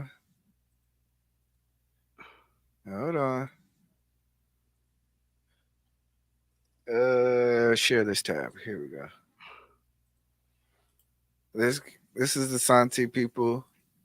This is all ceremony, but all right. Ceremony. Yeah, they don't really dress like that on a daily basis, man. This is just ceremonial stuff. I'm just saying, if they had facial, I believe that, hey, if somebody's from Africa is living here and they want to have their child actually tattooed, I think they have every right to accompany a child to have that. What about gender reaffirming surgery? So what about if you had Oof, no, yeah. So if a I don't agree. 13-year-old boy said, "I want to be a girl, can I get my No, penis chopped off?" nope, Okay, nope, okay. So no, that's different. Okay, all right. that's different. Okay, so that's when the government should step in and say, "No, parents, hell no." Okay, I got you. I got you. Yeah, I get I it. got I you, get man. it. I got you, bro. Small hats controlled the civil rights movement. BLM was funded by small hats. NGOs helping border invasion is Did funded by small hats. Nothing to do with black or white. Small Hats definitely funded BLM. George Soros, all types of people gave that terrorist organization millions of dollars. There are risks associated with pregnancies. These include complications like preeclampsia, gestational diabetes, hemorrhage, and infection. In some cases, these complications can be life-threatening. Once again, That's in one another cases. but once again, I think a woman has every right to go to her doctor and get a procedure and to make a decision based on her own body.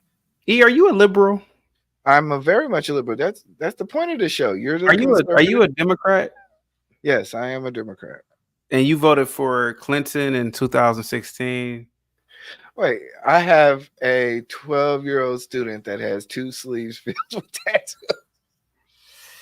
And you believe in okay, so you are a Democrat and you voted for Trump. I'm sorry, you voted for Yes, Clinton in 2016. I voted for Gore, Edwards, Mm-hmm. Obama, Clinton. Clinton, And then and you voted for Biden. Biden. And you voted for Biden? Mhm. Okay. And will you vote for Biden again this upcoming term? Yes. My hope is not only to just vote for Biden, but we need a Congress. We already have 51 senators, and I think two independents. So I'm hoping that to make the role of government move faster. I believe we need a better. I think it's just about Congress. I don't think the presidents can't do like the last man. If it wasn't for the death of the Supreme Court justice, like Not Scalia. Ruth. yeah, if it wasn't for that, Trump's whole last 2 years was a lame duck. He didn't do nothing. So it really the president only can do the president can only do so much without Congress. His last 2 years did we have any foreign invaders? Do we? I think no. I mean, Okay. So we didn't have any foreign invaders. Wait. When you say foreign invaders, are you talking about American Chinese, soil? the Russians? Did anybody invade America? No, we did not. Oh, okay. So he did his job then. He protected the continental USA. He did his job. Okay. Yeah. You say he didn't do anything the last 2 years. Well, let me ask you this then. You're voting for Biden in this next election. Yeah. And it sounds like you want a Democrat ran Congress. You know, Congress is mostly Republican. Yes. What do you plan or what do you want Biden to do his next term?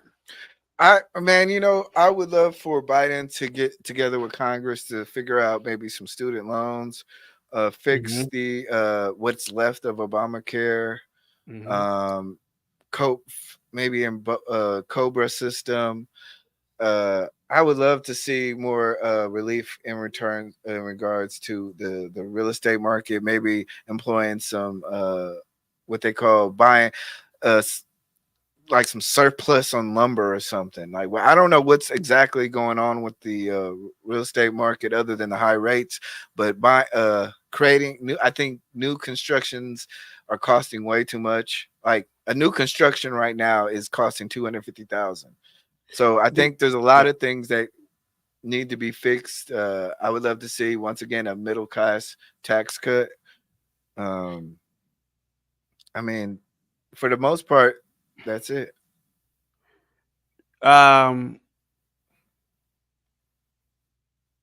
Okay. Do you believe that Biden will be too old? I have fears of that. However, once again, another thing that I have fear of is whether we get a Congress. So it doesn't really matter at all either. Who do you want to be the VP?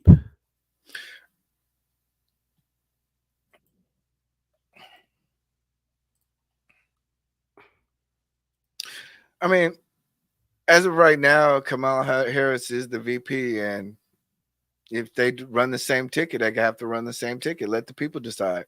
Okay.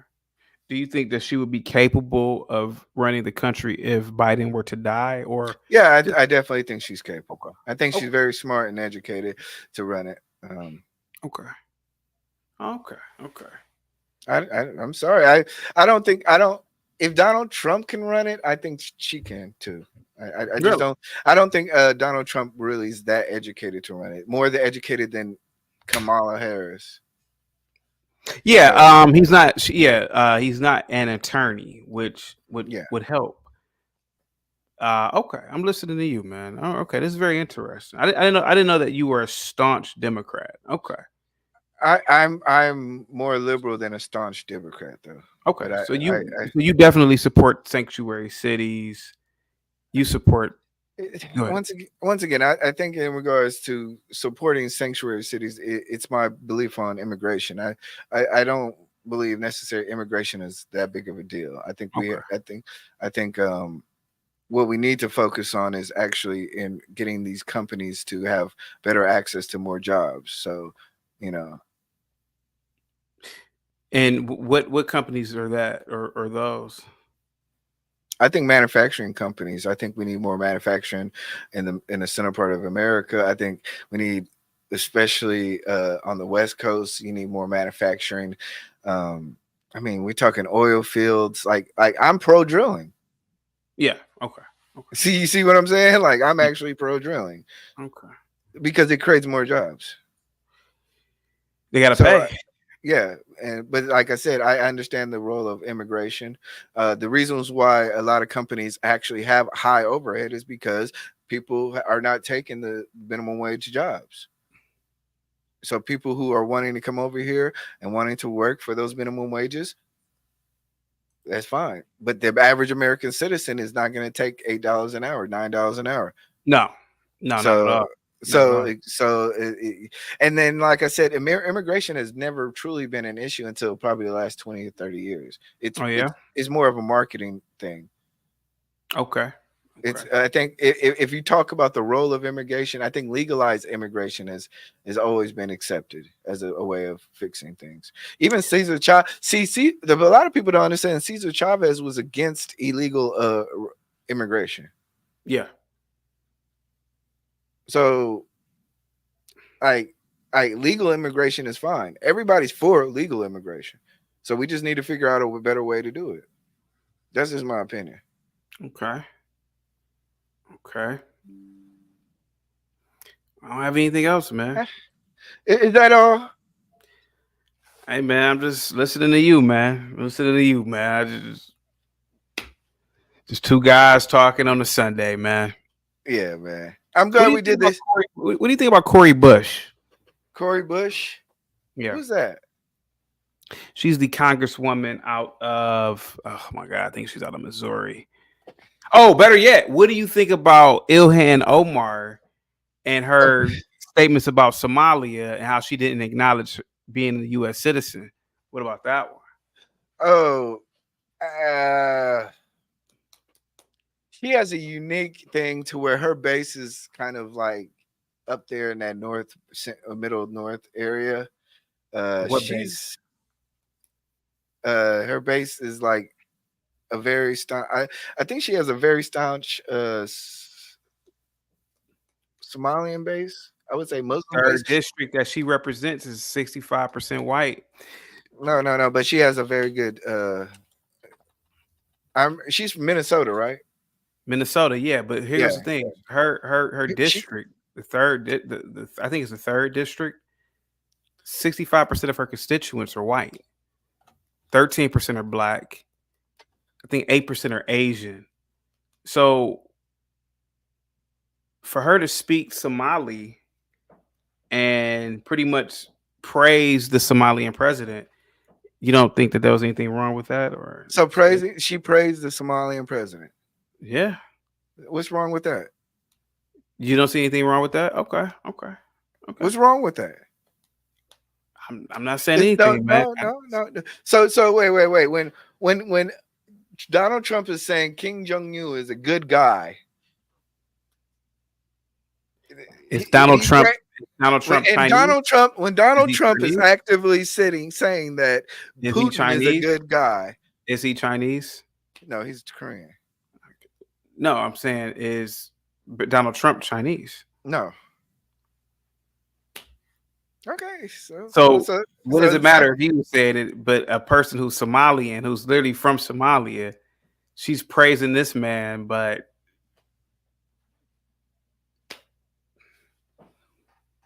do we want Somalia in America? Do we want that? Or actually, Somalians are really smart. Are they? Hold on one sec. Hello,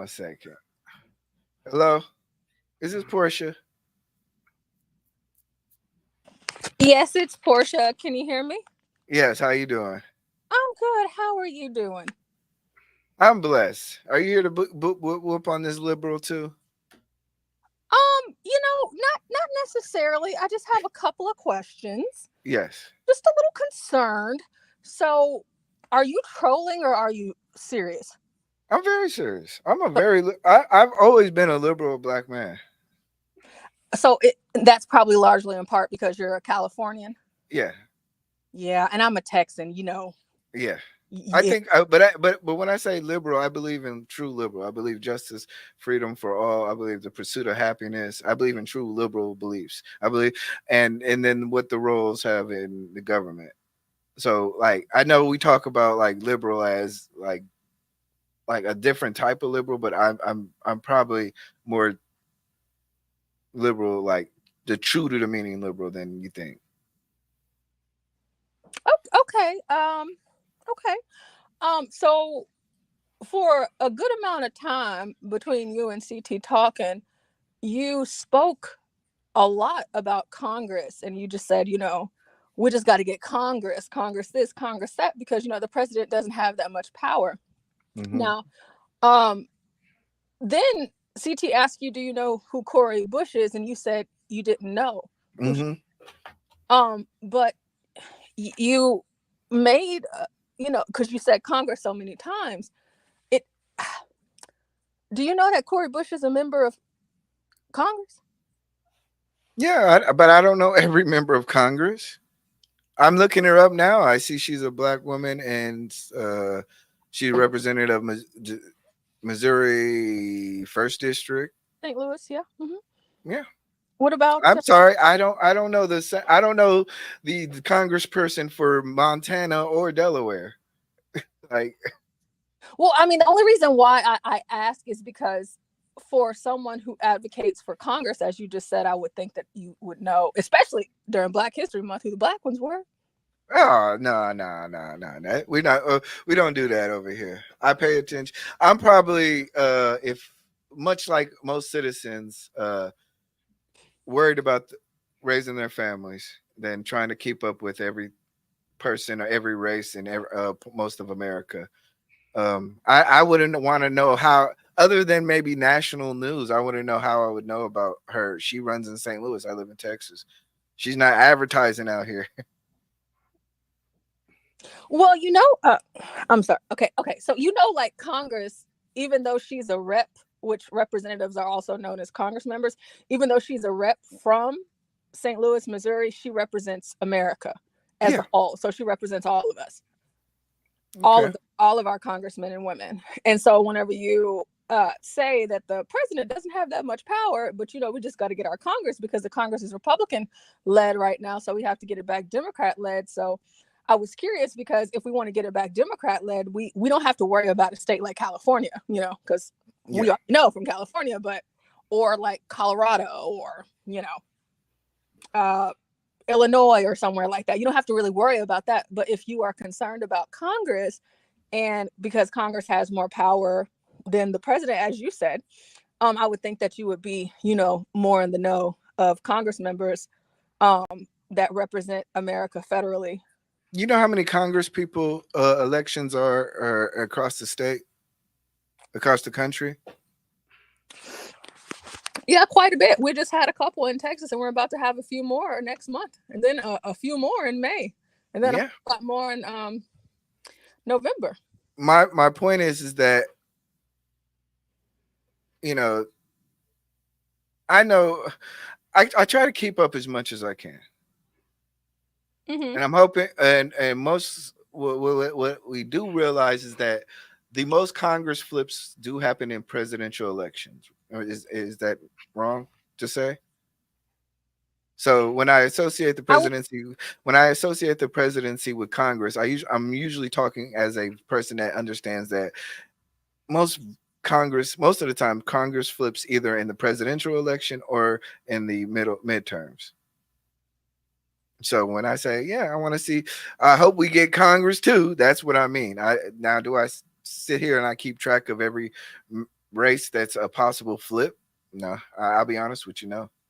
Yeah, no, that's okay, because a lot of people don't, and I understand that. I was just curious because, as you and CT were talking, you just kept saying that word, and then whenever he said her name, I'm like, gosh, he doesn't know who that is. So it was just, a curious thing for me, because Black folks especially.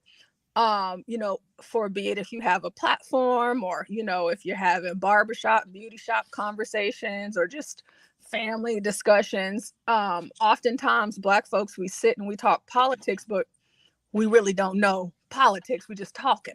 Yeah. So, and what benefit is that?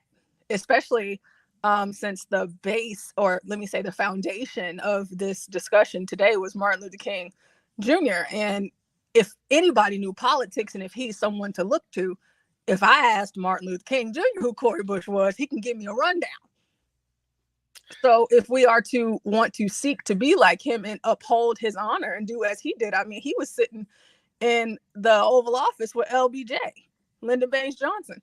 He was in there making sure that things got done. So what is the purpose and the point of us honoring, upholding, and or celebrating Martin Luther King Jr. if Black people today aren't going to even do what it is that he's doing? And we're just comfortable with being like, well, I don't know that much about it. I just know what I know. I'm going to go and vote. Do you think you should vote? I think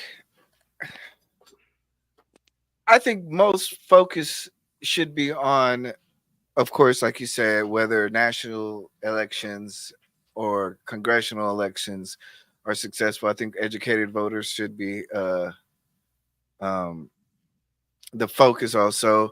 However, like I said, it varies. Most people do not pay attention until the hard work is actually done by the congressmen themselves to actually get their faces out in front of their constituency. So once again, I understand. I don't know every Black person that's running in every Congress race across the country, and that's just being fair.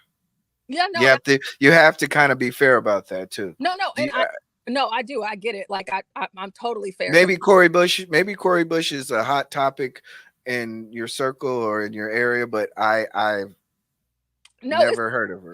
My circle or my area. It's just from a position of being a Black person who cares about Black people and the things that happen to Black people in America. So it's important for me to be politically acclimated so that I know what's going on all across the country, because I just don't care about Black folks here in Texas. I care about Black folks all across America. So whenever I'm thinking about the future of the Negro in America, I need to know the Black people who are in positions of power, so that if I have a chance or an opportunity to go out to St. Louis or go out to Minnesota, where Ilhan Omar is, or Ayanna Pressley, or all of you can even go down to Georgia with Fannie Willis and all these other places. I need to be well versed in what's going on via DA, governor, chief of police, elected officials, as far as and state and local, because Black folks, the one thing that we need to know, if we know nothing else, is that the greatest armor that we have, and the one thing that we can fight back with more than anything else is the armor of being knowledgeable about politics and economics. And most Blacks don't have that, and they don't know that, and that's why we are where we are.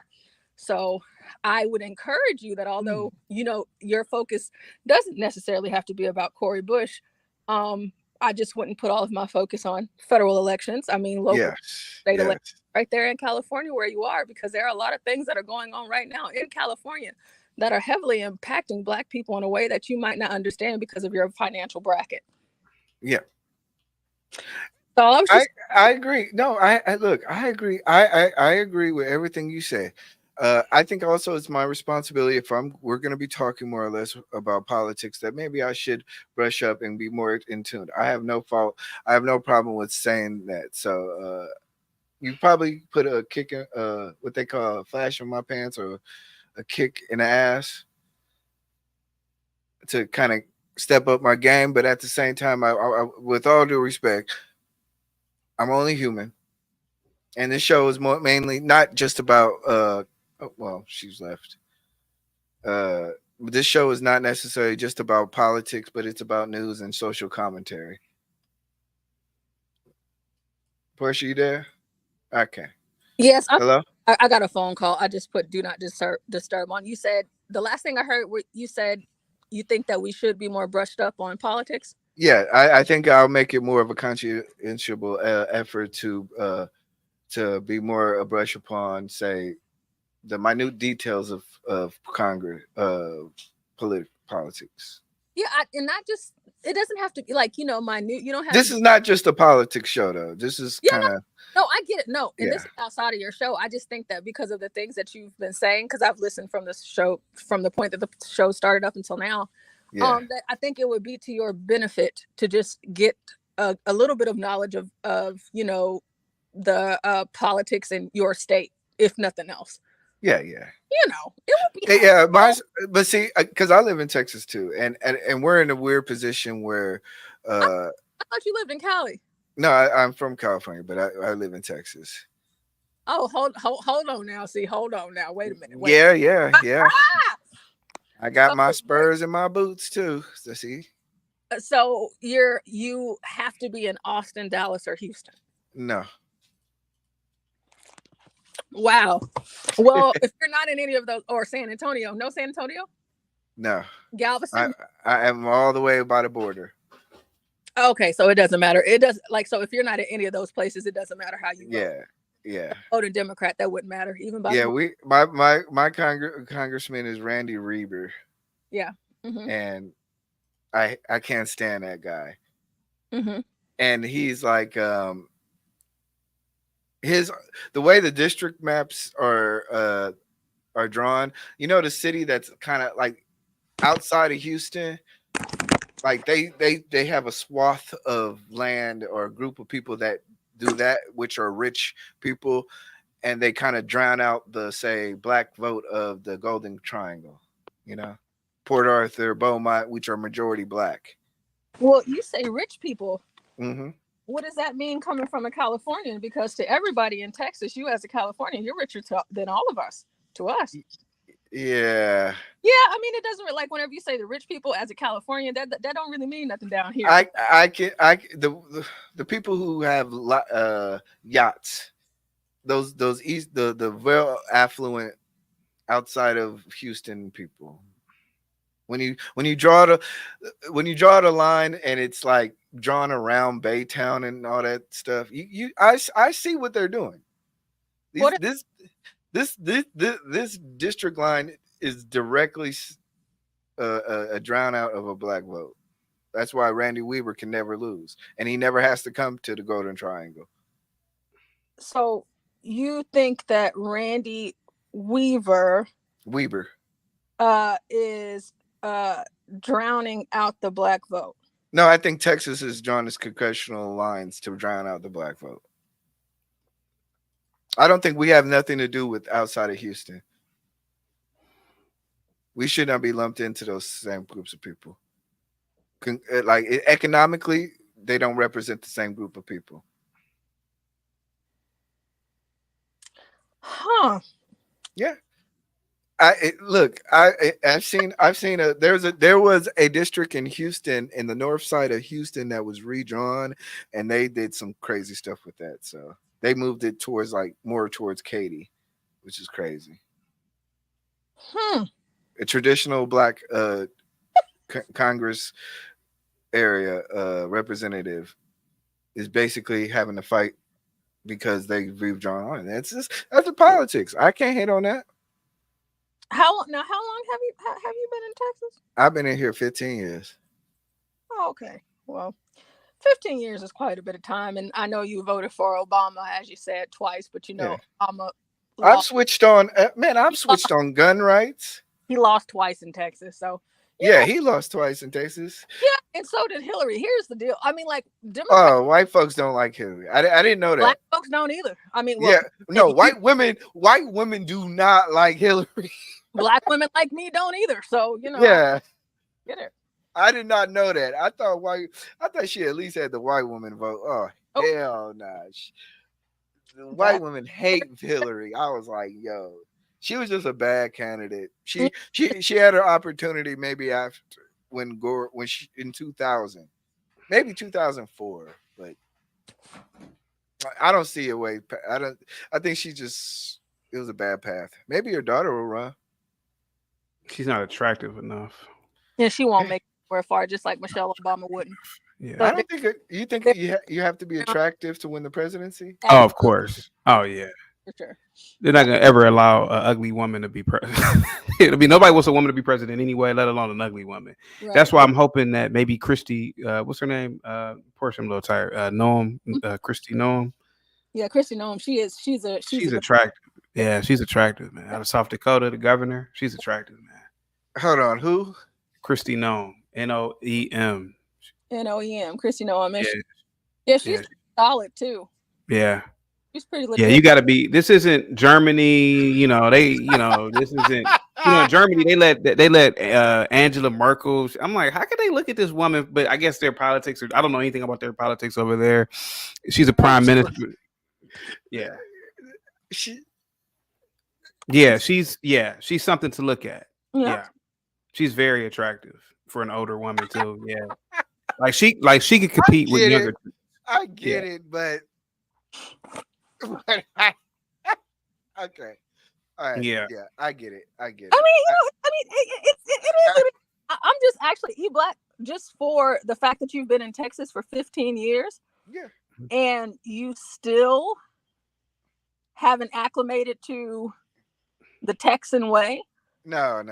Which it's fine because it doesn't matter or not, because we don't, whenever we get the transplants, especially from California, because I mean, if you've been here for 15 years, you know how much Texans hate Californians. Yes. I mean, no offense to you, but we hate Californians.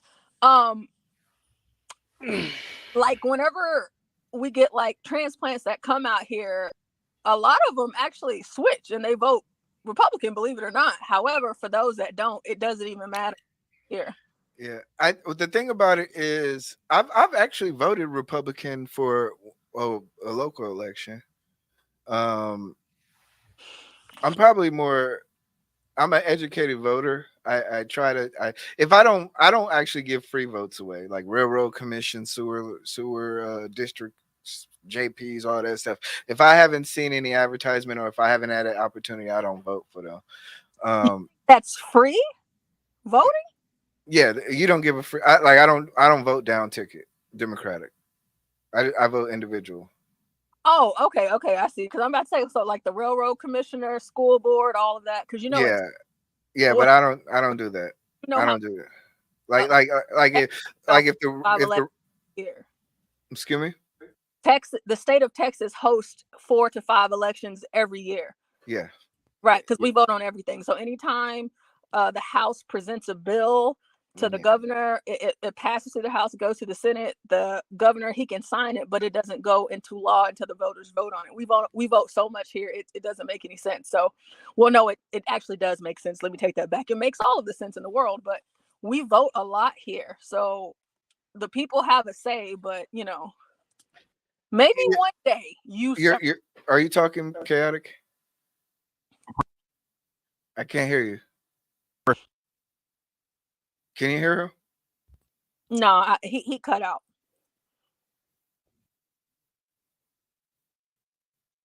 I think it's his microphone.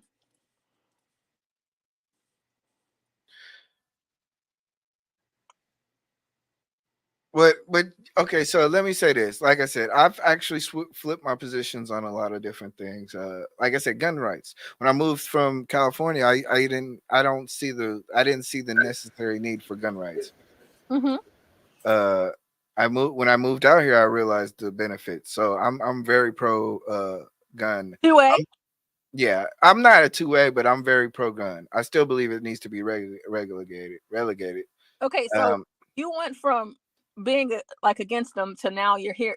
I'm sorry, I'm sorry, CT. This is very interesting to me and to you, eBlack. All of the Californians that I know, they're on my side. However, so you're a gun owner now. Yeah. Good for you. I'm a big gun owner too. Good for you. Look at you, you gun toting California living in Texas, and you can have your extended clips. You can but I don't think like I said, I still believe the state has the right to regulate it, but I don't think I don't believe it should be all banned outright. I think everybody should have able to own a rifle, pistol, and their home. But before I was like, I was a little bit fuzzy on even that. I think the problem is urbanized cities versus country kind of killed me, because once I moved to the country, I was like, shit, calling the police ain't gonna help. Yeah, you're right. And you want to be able to defend yourself before they get there. And then the thing about being in Texas is that if you do, you can go get in your bed at night. You can clean up the mess, and then you can go to bed and wake up the next day. Never happened, because you're not going to be in trouble for it. I still like I said, it's not necessarily about that. It's more or less about just kind of the ability, understanding why certain people in certain situations need to have the ability to protect themselves. Like, hey, listen, you don't have to try to clean it up to make it sound liberal and pretty. No. We understand people do bad things, and if you live where you say you do, you need to have all of the guns that I believe and hope that you have. Because you know what, like, everybody's not a good person. And the one thing that I know, I'm a purebred, I'm red-blooded, born and raised Texan. And so whenever I was born, I came out the womb with a gun in my hand. And so it's really serious for me. And the thing is that we don't want to have to unleash on anyone, but if we y'all be talking that shit. Y'all look. Y'all talk that shit. Y'all be pulling out y'all be having gunfight. It be a lot of gun toting out here that like I said, in California, as far as the culture, I just don't think fits. No, it doesn't. And that's why we don't like Californians. However, you just want to make sure that you are prepared for anything, because, anything could happen at any time. And you don't want to be that one person that's out here that ain't strapped. Because like I said, I don't think y'all want to see Black Panthers with guns. Like, I'm just being honest with you guys. Like, y'all don't want to see a lot of the people who are willing to actually kind of fight a certain type of fight. Wait. With guns. You've been in Texas for 15 years? Yeah. Have you ever been to a gun show, sir? Yeah, I've been to a few. Yeah. Okay.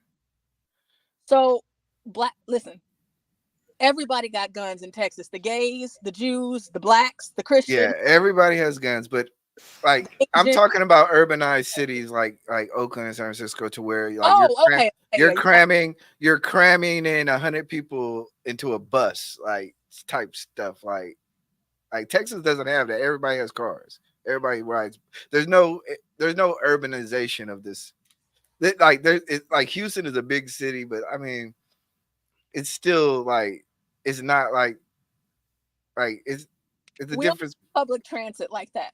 Yeah. So when you have those type of, like I said, the culture doesn't. I don't think I don't think a lot of places can be pro gun. Like, I wouldn't be pro gun in freaking New York. Like, it's just too many fucking people with guns. Yeah, dangerous people. Yeah. Hey, real quick. Can you highlight Calvin's message real quick? there goes that infatuation with Eurocentric features. What is this thing where this goes back to the whole Christy Noam?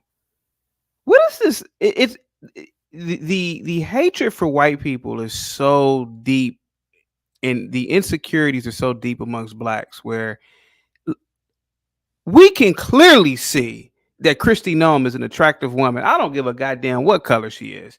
We can clearly see that this woman, if she ran for president, she's something to look at. And here goes Calvin saying, it's the Eurocentric features. Calvin, what is so wrong with saying some white people look attractive? Like, it's like it's some sort of insecurity, bro. Like, Calvin, honestly, man, you got to get over that, man. Every black person isn't a fucking model, and every white person doesn't look like a goddamn inbred hillbilly from West Virginia. Shout out to West Virginia, by the way, Calvin. God damn. Jesus. What do you think about that, E? What he said? He said, if you praise black women as much as you did white people, there would be no problem. Calvin, I've done dozens of videos about dark-skinned black women. What are you talking about? Go ahead, sir. I believe there is a tendency, especially in the political realm, to have Eurocentric features. I think even a person like Kamala, who is very fair-skinned, gets a pass on that. Have you seen Corey Bush?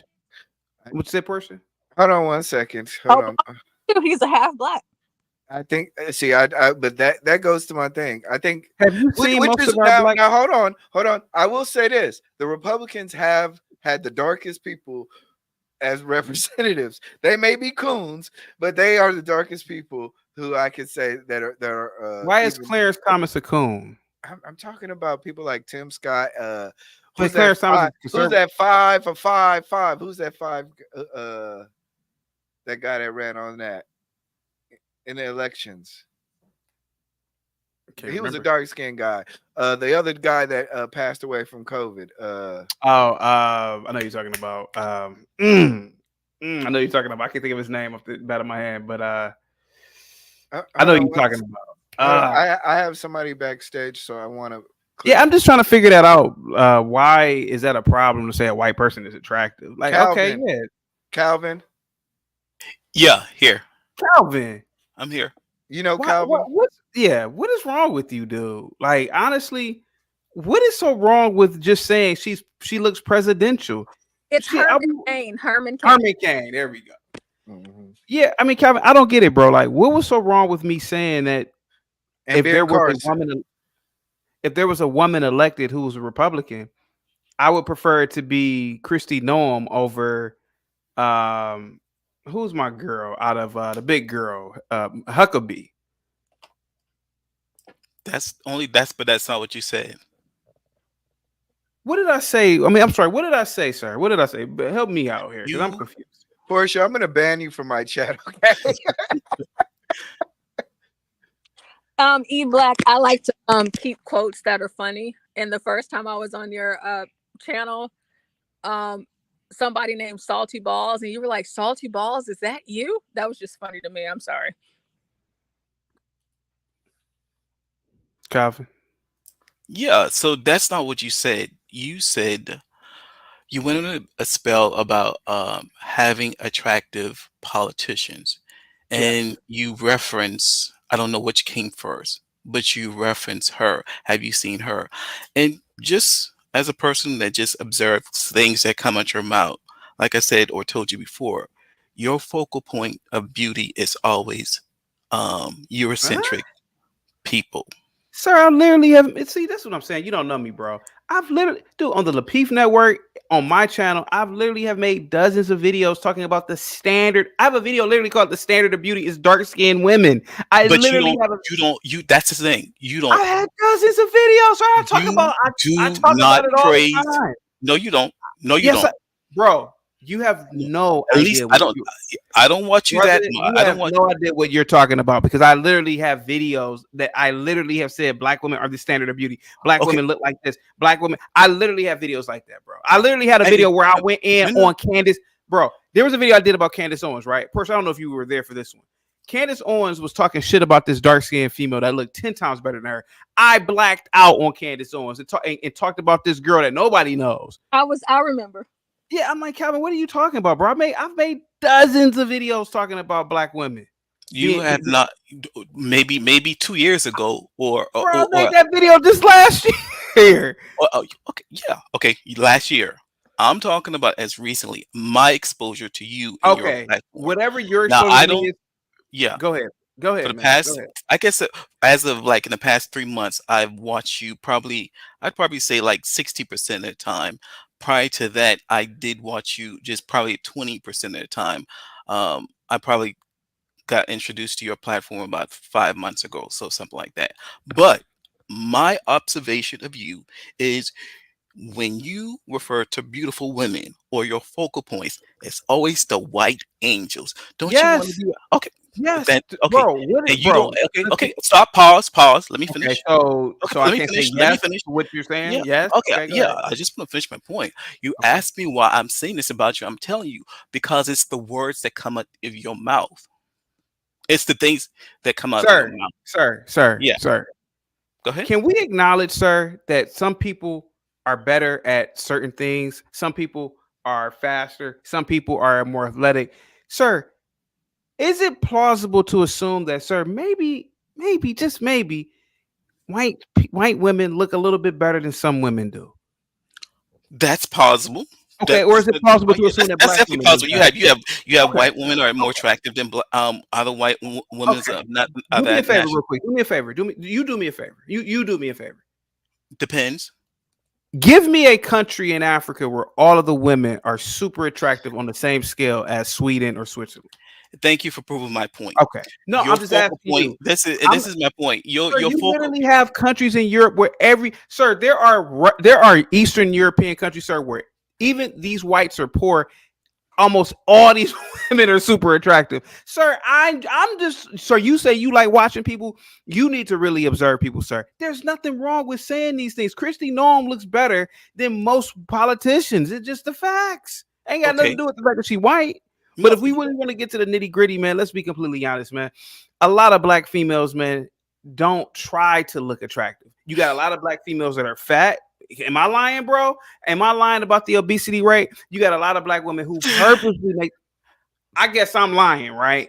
Go ahead. Go ahead. Bro. I think a lot of Americans are fat. Look at a Corey Bush, man. What is that? What? Okay, you act like there's no chocolate attractive women out there. No, when we talk about politicians, name the attractive black women. No. No, name them. Name them. We're talking about women in general. But why did it even have to be? Why did you have to bring black into it? I wasn't even talking about black people. I was just talking about Kristi Noem. That was my point. I said your reference point for attractive women is some Eurocentric. So what? What if they are attractive? What if they are attractive, sir? What if white women are attractive? Okay, then we have no argument. We don't have an argument. Well, I guess being that you are I guess most of us are like pro black. We support our Calvin. I'm sorry. Calvin and CT and eBlack. What do y'all think about London Breed? Let me look her up. She's a mayor of San Francisco. Yes. What like on a scale of 1 to 10, what are we giving her? I think she's cute. Oh yeah. She's definitely cute. But she's cute. She's cute. Yeah, she's cute. She's kind of heavy, but she's cute. She's cute. On a scale of 1 to 10, Portia, I give her a 6.5. Minus 50 pounds. Minus 50 pounds, I'll give her. She's definitely an 8 minus 50 pounds. Yeah. I'll give her an 8 minus 50 pounds. Yeah, without a doubt. She's cute. She has a very cute face. Yeah. She's cute. I didn't come to stay long. She's a big girl, but I think she's just fine. Minus 50. If she lost 50 pounds, she'd be nice. She'd be really nice. Mayor Atlanta. Somebody said, "Why? I don't like this woman, and hold on. Wody, I am timing you out for for 30 for 30 seconds for 2 minutes just for this comment, okay? But my argument is that why does it matter, bro? You know, why For does it 1 minute, matter? I'm timing you out, Wody. But, I'm but, timing you out. but why does it? But my thing is that why does it matter if I said that Christy Noam is attractive, Calvin? Like, why does that bother you? Why does that bother you? What I'm saying about Christy Noam? I just don't get it. You can definitely praise Christy or any woman. I'm just making note of all the women that you tend to idolize or point to as a reference point of beauty is a non-black woman. Bro, how about this? What's your email address? Because I literally send you the videos of all the videos that I've made talking about all the Sudanese, all the American, all the British black models. What you can do is you want me to send you those videos? No. What you can do you is want me to send you those videos because I've made videos for the new people who are coming or being introduced to you. If you could just, I guess, promote more people that look like your skin color. Calvin, I'm not loyal to Calvin. I don't have race loyalty, sir. Because sir, I don't have race loyalty. No, you have eBlack. I'm an American. You have you're related. You have race loyalty. I'm an American, sir. I don't have race loyalty. eBlack. I think I've made my point. You're welcome. No, sir. You're welcome. You haven't made your point because you haven't cammed up in Africa yet. I'm not in Africa. And I won't camp. I know you're not in Africa because you won't go there with that black shit you're talking about. You don't care about black. Why would I go to Africa? If anyone needs to move, it would be bro. No, I'm an American, so I'm proud to be an American. I'm proud to be on this. But you're not ADOS. Sir, you don't. I am proud to be on this land, and I'm gonna tell you something, sir. But you didn't build this land. You have an insecurity about yourself, sir. You have an insecurity about I'm gonna be honest with you about your looks. You have an insecurity about being black because if you were confident in your own skin tone, you wouldn't care about me saying that a white woman who is a governor of a state should be the president because she is attractive. You have a problem with how you look, sir. That's what I really believe, and I believe that about a lot of black people. Why does that bother you so much that I think that this white woman is attractive? Okay, she's attractive. So, CT, with all due respect, I respect you to a degree. I respect your platform to a degree. I think I've made my point. I would just like to see you moving forward. If you could, as when you do a tally. Every time you throw out a white person or whatever the case may be, can you just, or every two times you throw out a white person, just make the next one a black person, a black female. That's all I got to say. On that note, thank you for this time. I didn't come on to. I'm not here for long. I have to go do something. I appreciate the time and the effort. Thank you, Calvin. Thank you, Calvin. Really, I'm sorry. I didn't realize I was. You know, this dude is such a. Anyway, I have to roll out. This guy didn't upset me. Thank you. This has been a great show, eBlack, man. Thank you so much, Portia. Oh, Portia. I forgot to ask you, Portia. Do you are you listening? Yes, I'm listening. I'm here. Do you think the statements that Just Pearly Things said, really quickly, the real red pill is that Dr. King was a race hustler? Do you think that is fake woke? But do I believe that Martin Luther King was a race hustler? Yes. Do you think that statement? I do. I'm 50-50. I do and I don't. Okay. So I'm kind of in between. I feel like what he did for his time was good, but I feel like the long-term ramifications of what he did was not so good because do you think that Martin Luther King himself was just doing what he was doing to get the people, black people riled up? Or do you think that he had a cause? And I understand what you're saying, that the ramification of what he did, but do you think he was sincere in his stance? I would say if you look back over MLK and like the beginning of his cause, yes, I believe it was genuine. But over time, no. Because everybody, well, I don't want to say everybody, but I'll say mostly everybody can be bought. And I believe that he was. And before we go, I have one question for you from the chat. Do you believe that mail-in ballots that are not verifiable without school ID, excuse me, without state ID, should be allowed? Do I believe mail-in ballots should be allowed? Without ID. That's a loaded question. You got to understand, you have to register to vote. Mm-hmm. That means that you've registered your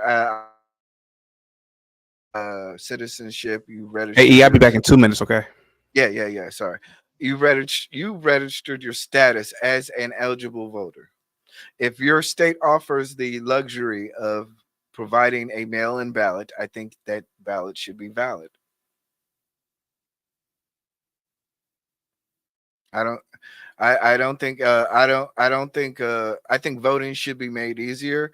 I think the registration policies is really the fail-safe. Okay, cool. Are you voting next month? Yeah. Okay. Yeah. So like all of that, because we used to call it absentee, and during COVID they decided to change the definition of what an absentee was. However, in Texas it's going to be a whole lot different. So either you vote early or you vote in person. So once again, like I said, I believe, in my opinion, our vote, I think everybody should be voting, and it's up to the politicians to actually advertise and to help the positions that they want. You have to educate the public. So I don't believe in suppressing votes, excluding people. I believe we should try to get as close to 100% eligible voting voters to vote. okay, so because you just said that, you said you believe it's up to the politicians. What we here in America, our beloved Constitution, our Declaration of Independence, our Bill of Rights, we the people.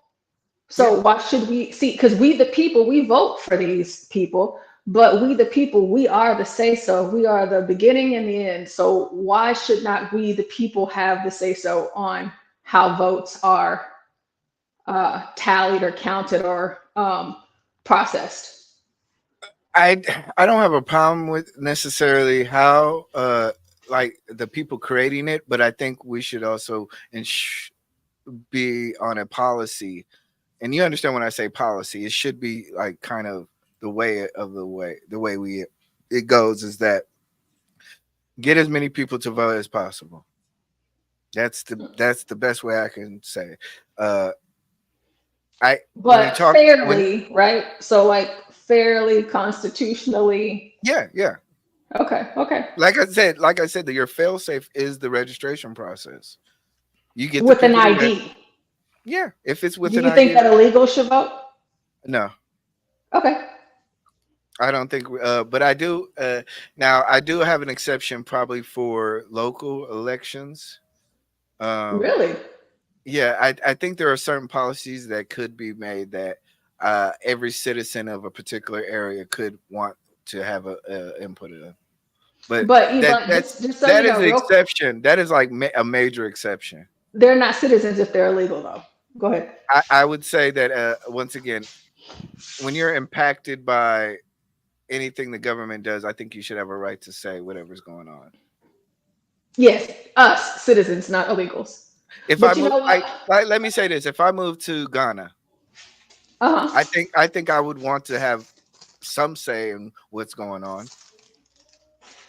If I became a citizen, if you became a citizen, not if you were just there kicking it. Well, you know, you're not a citizen. You didn't do the work to become a citizen. So why should you have a right to vote in their elections? I mean, that's not fair. Yeah, but then, like I said, we can go down this whole thing. Like I said, this is the liberal in me. Yeah, no, it's fine. Thank you for letting me up. I know that you're about to shut it down. I know CT needs to go, but thank you, eBlack. This was very nice. Thank you, and I know that you're getting ready to vote again in March. Think about voting Republican. That's all. Have a good night, y'all. Hold on, let me think about it. Let me think about it. Think about it. Yeah, yeah. But you know what? If you don't vote Republican, eBlack, you in this great state of Texas. It don't even matter because y'all never win here. All right, have a good night. Have a good one, person.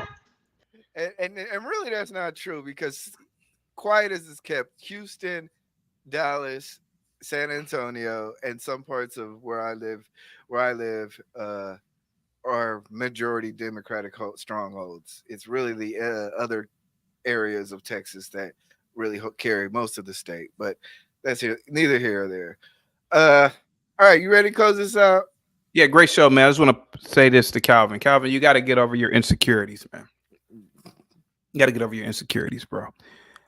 Beautiful women are just beautiful women, period. Whether they're black, white, Asian, Hispanic, whatever race, man. And no, there are black women, there are Asian women with thin features. That's not a European feature. Having a thin nose or I don't know what else a European feature would be, but that's not a regular. That's not just a European feature. You got to get over your insecurities, bro. You have to. Seriously, it's getting nerve fucking wrecking. It's getting nerve wrecking right now at this point. It is. Kristi Noem is attractive, bro. Period. I don't give a fuck what color. She could be purple, and she ran for president after, clearly after Trump. That's who I would want to be. But anyway, man, this is a great show. I'm very disgusted. I am very appalled. And I'm very shocked at a lot of your commentary, but that is your opinion. You could be right. I could be wrong. I have no idea. Yeah. It's a matter of opinions and perspective, sir. But other than that, man, this is a great show. Salute to you, man. Any other things you got to say? No, that's it. Just make sure if you guys gotten this far, hit the like button, subscribe. Make sure, like I said, comment your favorite section. I'm sorry. I need some water. Your favorite section, and let us know how you enjoy the conversation. Let's go. Thank you. Have a good one. Peace. Peace.